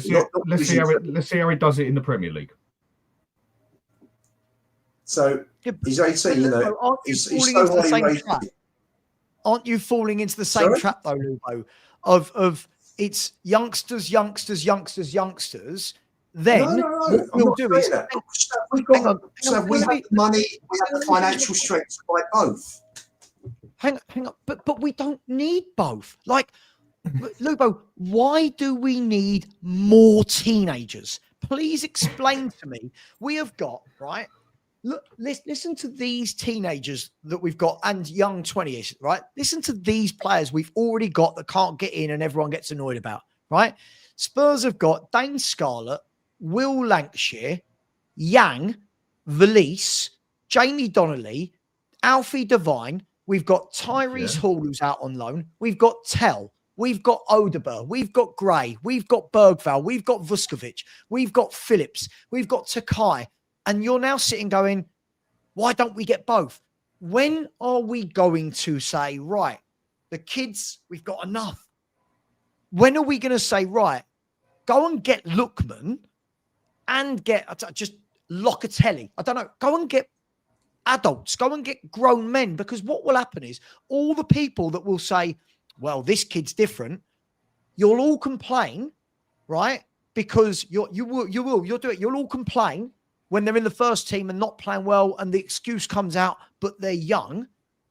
But you can't complain if you want them. If you want them in the first team. I haven't seen the guys. I spoke to Sean about it, and he said he's a bloody good player. He said if this guy was 23, nobody would be moaning about £60 million. So, but how do we know what he's going to be like when he's 23? He's a teenager that's done nothing. Have you seen? Look at Simmons. Simmons. Look at him in the German league. Look at him now. He's come over here. In German league, he looked untouchable at points. Over here, he's come over here and he looks lost. He has looked maybe a moment of a pass or two, but he has looked no better than Tell Odeberg. Dan, I think it's down to the individual player, isn't it? Wirtz has come over and he's struggled. Ekatike's come over and he's hit the ground running. It depends on the player, doesn't it? The player position. I'm sure Liverpool are looking for replacement for Salah. I'm sure. He's 33, 34. He's not. But Liverpool can go and get a couple of young players because they've got established ones already. We've got the opposite. Like, I'm not being funny. Jan Diamond, right, played 10 league games last season for Leganes in Spain, and this season has played 12 league games for RB Leipzig. How on earth can any fan say this is a top player when he is 19 and played 22 league games in his career? You brought him up. I just had the conversation with Sean. That's it. No, I know. But what worries me is straight away you went to why not both? What are we not learning at this club? Why are we not learning as to what we need at this football club? It is not more children. Surely we see. Surely the whole fan base right now should be saying, "Oh my!" Don't get me wrong, right? If you're a 20-year-old that's played for the last 4 seasons since you were 16 and you've got 150, 180 games under your belt, like Fofana at Lyon has, right? Slightly different. We're talking about a kid who's played 22 league games in his career, and we're going, that's where 50, 60 million of our budget should go. That's going to fix us, isn't it? No, on this one, Savva, I am 100% with you on this one. We need established players now. We'll look back. Yes, we do need now, but you know what, Dan? We need an awful lot for that squad. We've got kids. Lubo, we've got loads of kids. Lubo, can I tell you what I find funny about this, right? This is what I find really funny. How many do you think of those kids that are going to get the chance? How many do you think are going to Hang on. Let me finish my sentence. I know where it's going in a minute. hang on, let me finish the sentence, right? That there that you've just said sums it up, Lubo, right? We already have fans, right? We've already got fans that are going, oh my God, why are no kids being given a chance, right? But we've got all these kids in the academy. In front of them, we've gone and bought all of these kids who you all rave about, like Bergval and Gray and Odebert and Tell and Vuskovic. So you've got 2 layers blocking each other, and we're asking for more. We're asking for more kids to come in and compete with the current kids. We are not a youth club. We are, in one breath, you tell me we're a big club. In the other breath, you want to build us into a youth academy. Like, I don't know what it is that we want. If we're this big, massive club, and we're this big football club with this elite history and everything, and maybe one word, big history and everything, then why the hell are we buying Odeberts, Tells and Greys when we should be going out there getting established players that are going to push us up that table now or within a season, basically? Not players that we sit here and go, do you know what? In 3 years' time, he's going to be good. So basically, what I'm going to do is sacrifice 3 seasons to play the kids to make them better. But where the club doesn't do anything in the 3 years and only finishes 10th because they just haven't got the caliber of getting us there yet, as soon as they get on it and start getting good, someone like Man City goes in while we've established in 3 years and goes, thank you, come again. And we're back to square one again. Isn't this it, guys? Isn't this it? This is the point. We keep bringing in players that could be good in a few years, right? Man City... right? Arsenal, they're bringing in the ready-made products, right? Spurs are constantly bringing in, and every fan thinks they know every young player, how good they're going to be. We have no idea. Let's be fair. In the last 18 months, right? If you look at Archie Gray in the last 18 months, what a waste so far. Like, what an absolute waste. We have not done what's right by that boy at all, right? You've got players like Yang and Moore out on loan. Every time one of them, have you noticed every time a youth player, Dan, on loan scores a goal, it all starts around the internet going, oh my God, this boy should be in our first team. It's utterly crazy. I want Tottenham to be a men's team. I brought this up earlier in the show, Dan. Again, I use Aston Villa as the casing point. Aston Villa have been very consistent for 4 seasons now. Right? Mm-hmm. They are not going and buying children every transfer window. They are buying men, right? They are buying men that go straight into their team and can immediately help them. We've got fans going, let's buy another 19-year-old. And this one is great. But so was the last one and the one before and the one before. Exactly. And then they say, oh, but we want to see more. So you want to see more, but you want to buy Odeberg, but you want to buy Diam. What are we doing here? I'm with you. I'm with you on this one. I'm with you on this one in the aspect of, I honestly, do you know what? I don't care about the age. If they're good enough, they're good enough. But there ain't many 18 to 20-year-olds that you buy and land on their feet and come in running, basically, yeah? We know what we need at this club. We need established players that get in that club and literally improve that 11 from the day they hit the ground. Not every player does that, I know, but you've got more chance of an established player who's got a good 5 years history in a good team, whatever, on him, than you have some kid coming out of a bloody championship who's never even played elite football in his life, like we done. And it bloody shows. But then people will just go on. When is enough? Like when, you know, we talk. This is what makes me laugh. People were like, get Frank out. And on the other hand, yeah, don't worry, let's just buy him some kids to fix the problems. That it makes no logical sense, that one. Now, Lubo is right on what he's saying, yeah? We should be out there and should be able to go, right, I want that one. And do you know what? The kid looks good. I'm going to bring him in as well, yeah? But we don't do it. We never have done it. And at the moment, instead of going that one, and the kid, we're in such a position where we need the 3 established players, not get the kid on the side, basically. When kids don't cost tuppence money, they cost significantly money as well, basically. And we need the 3 established players now, not the 2 established and 1 kid, or 2 kids and 1 established. We can all see how this 11 needs significant improving and this whole squad needs massive improving. And what is buying more bloody kids going to improve in this bloody team? Because most of the quality kids we have got, so people call them, They don't even get on our subs bench unless everybody's bloody injured. Or they go out to a league that's 3 levels down from ours and don't even score 8 goals in a season. Or you get one that goes out to a league and stands out a little bit here and there. So what's going on? With this one, I'm 100% with you. Lubo, I'll let you have the last word. Could this guy be another Esteval? That's the question. I mean, could. Or a Carl from Bayern Munich, who are both come. Or could he be another Mickey Mouse?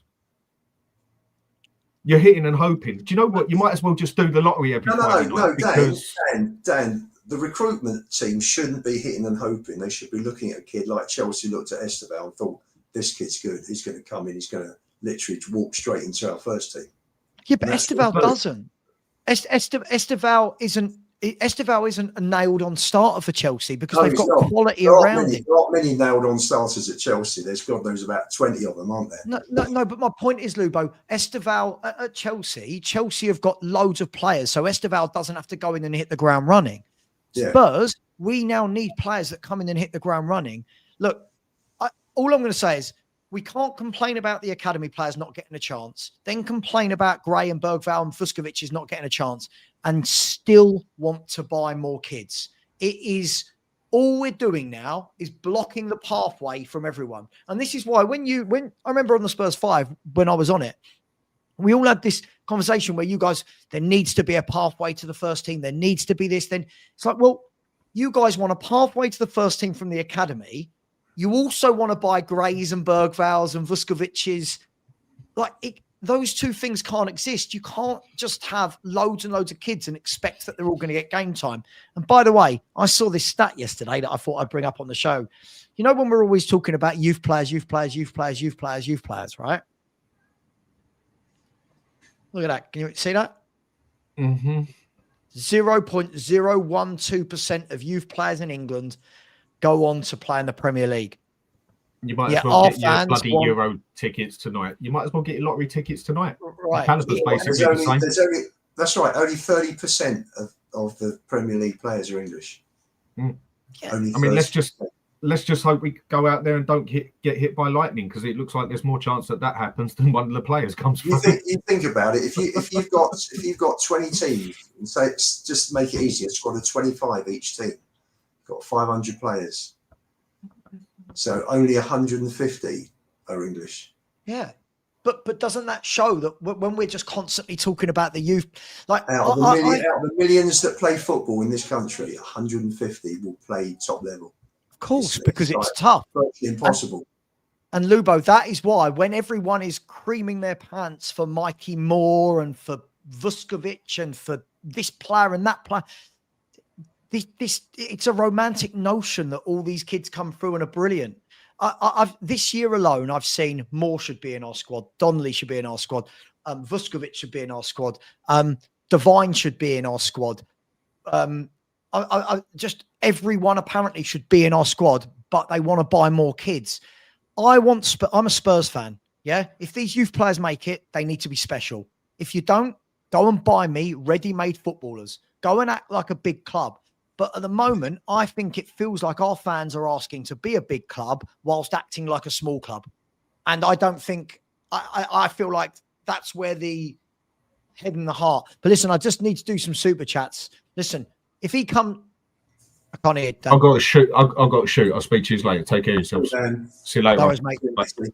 Cheers, Dan. I'm going to do the super chats and then we'll round up. First of all, thank you to Something Wong, who is Cat Funt, who sent me a coffee. Thank you very much. He said, you make a lot of sense, Savva. Love your shows. Miss you on the Spurs 5.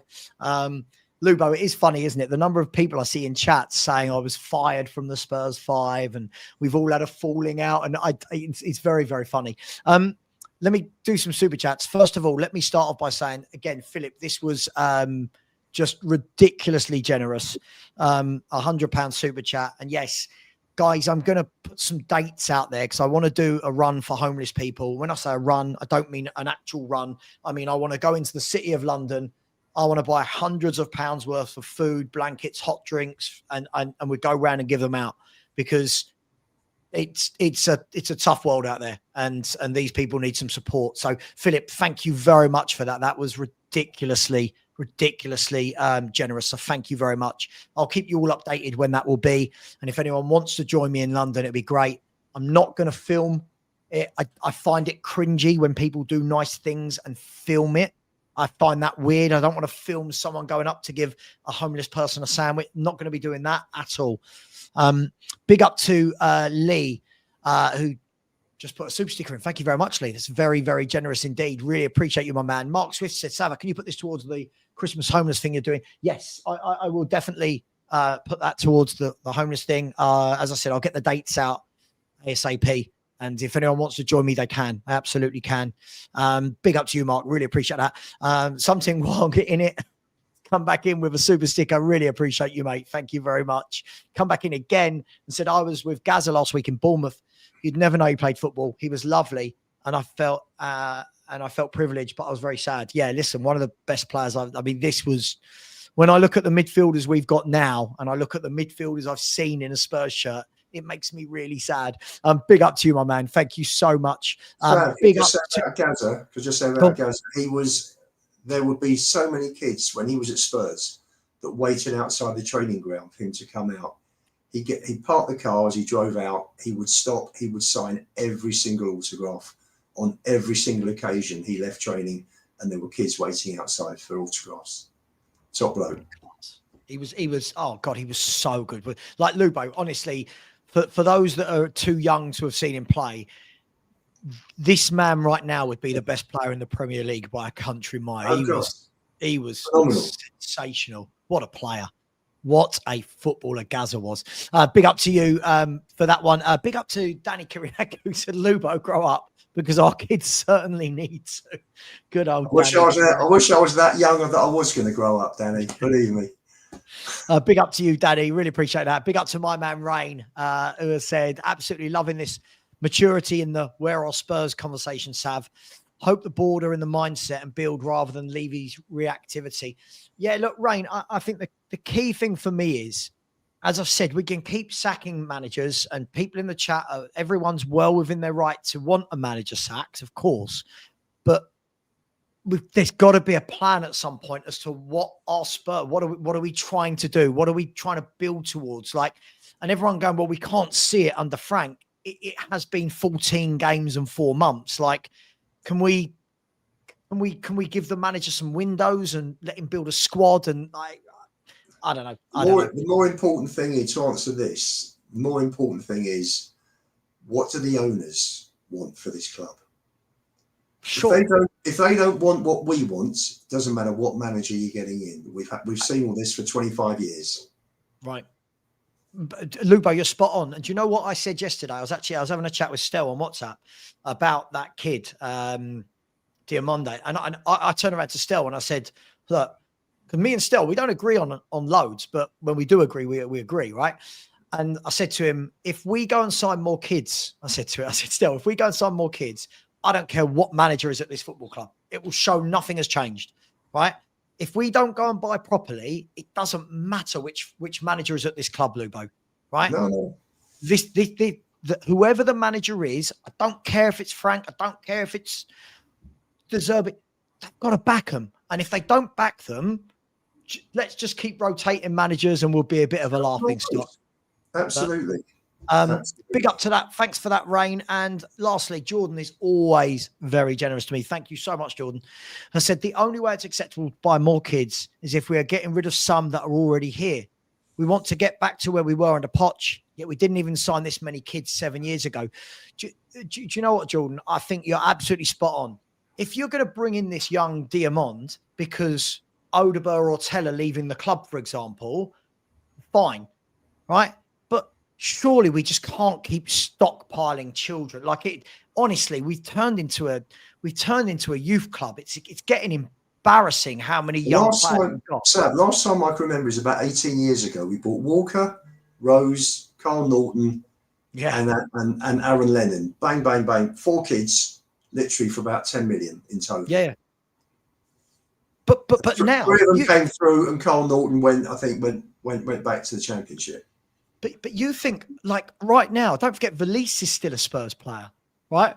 No, Yang is out on loan. Moore is out on loan.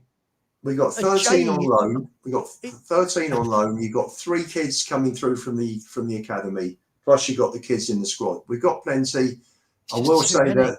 Well, yeah, it is too many. If you are in for a kid who is absolutely phenomenal, and again, it comes down to recruitment. Then obviously, you know, Real Madrid are very good at this. They listen. Apart from the fact that they're obviously the biggest club in the world, but they've got top scouts in South America, and they will pick up an Endrick.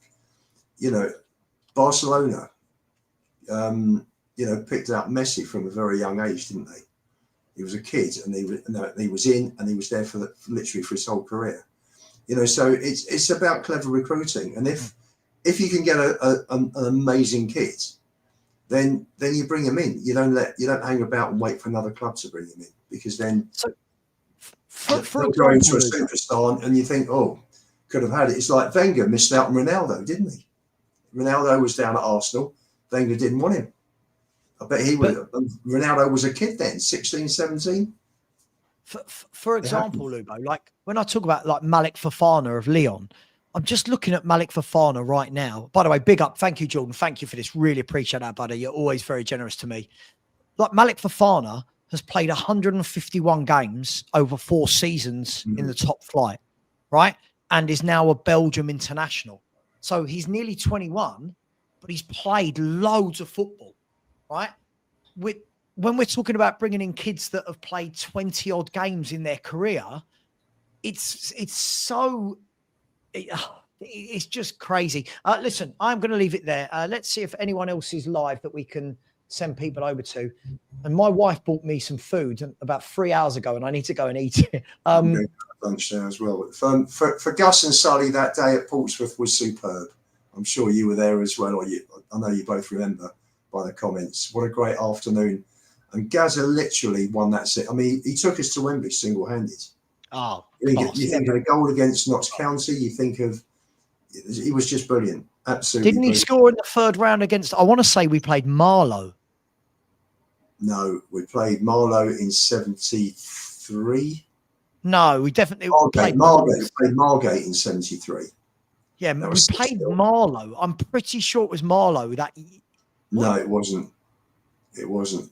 Hang on, let me see. Spurs v Marlow. Hang on, let's have a look. Spurs v Marlow. Yeah. Tottenham Hotspur. 1993.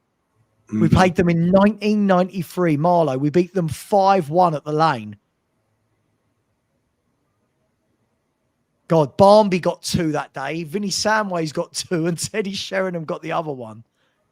See, but even you look, right? I'm looking at this team from 1993, Lubo, right?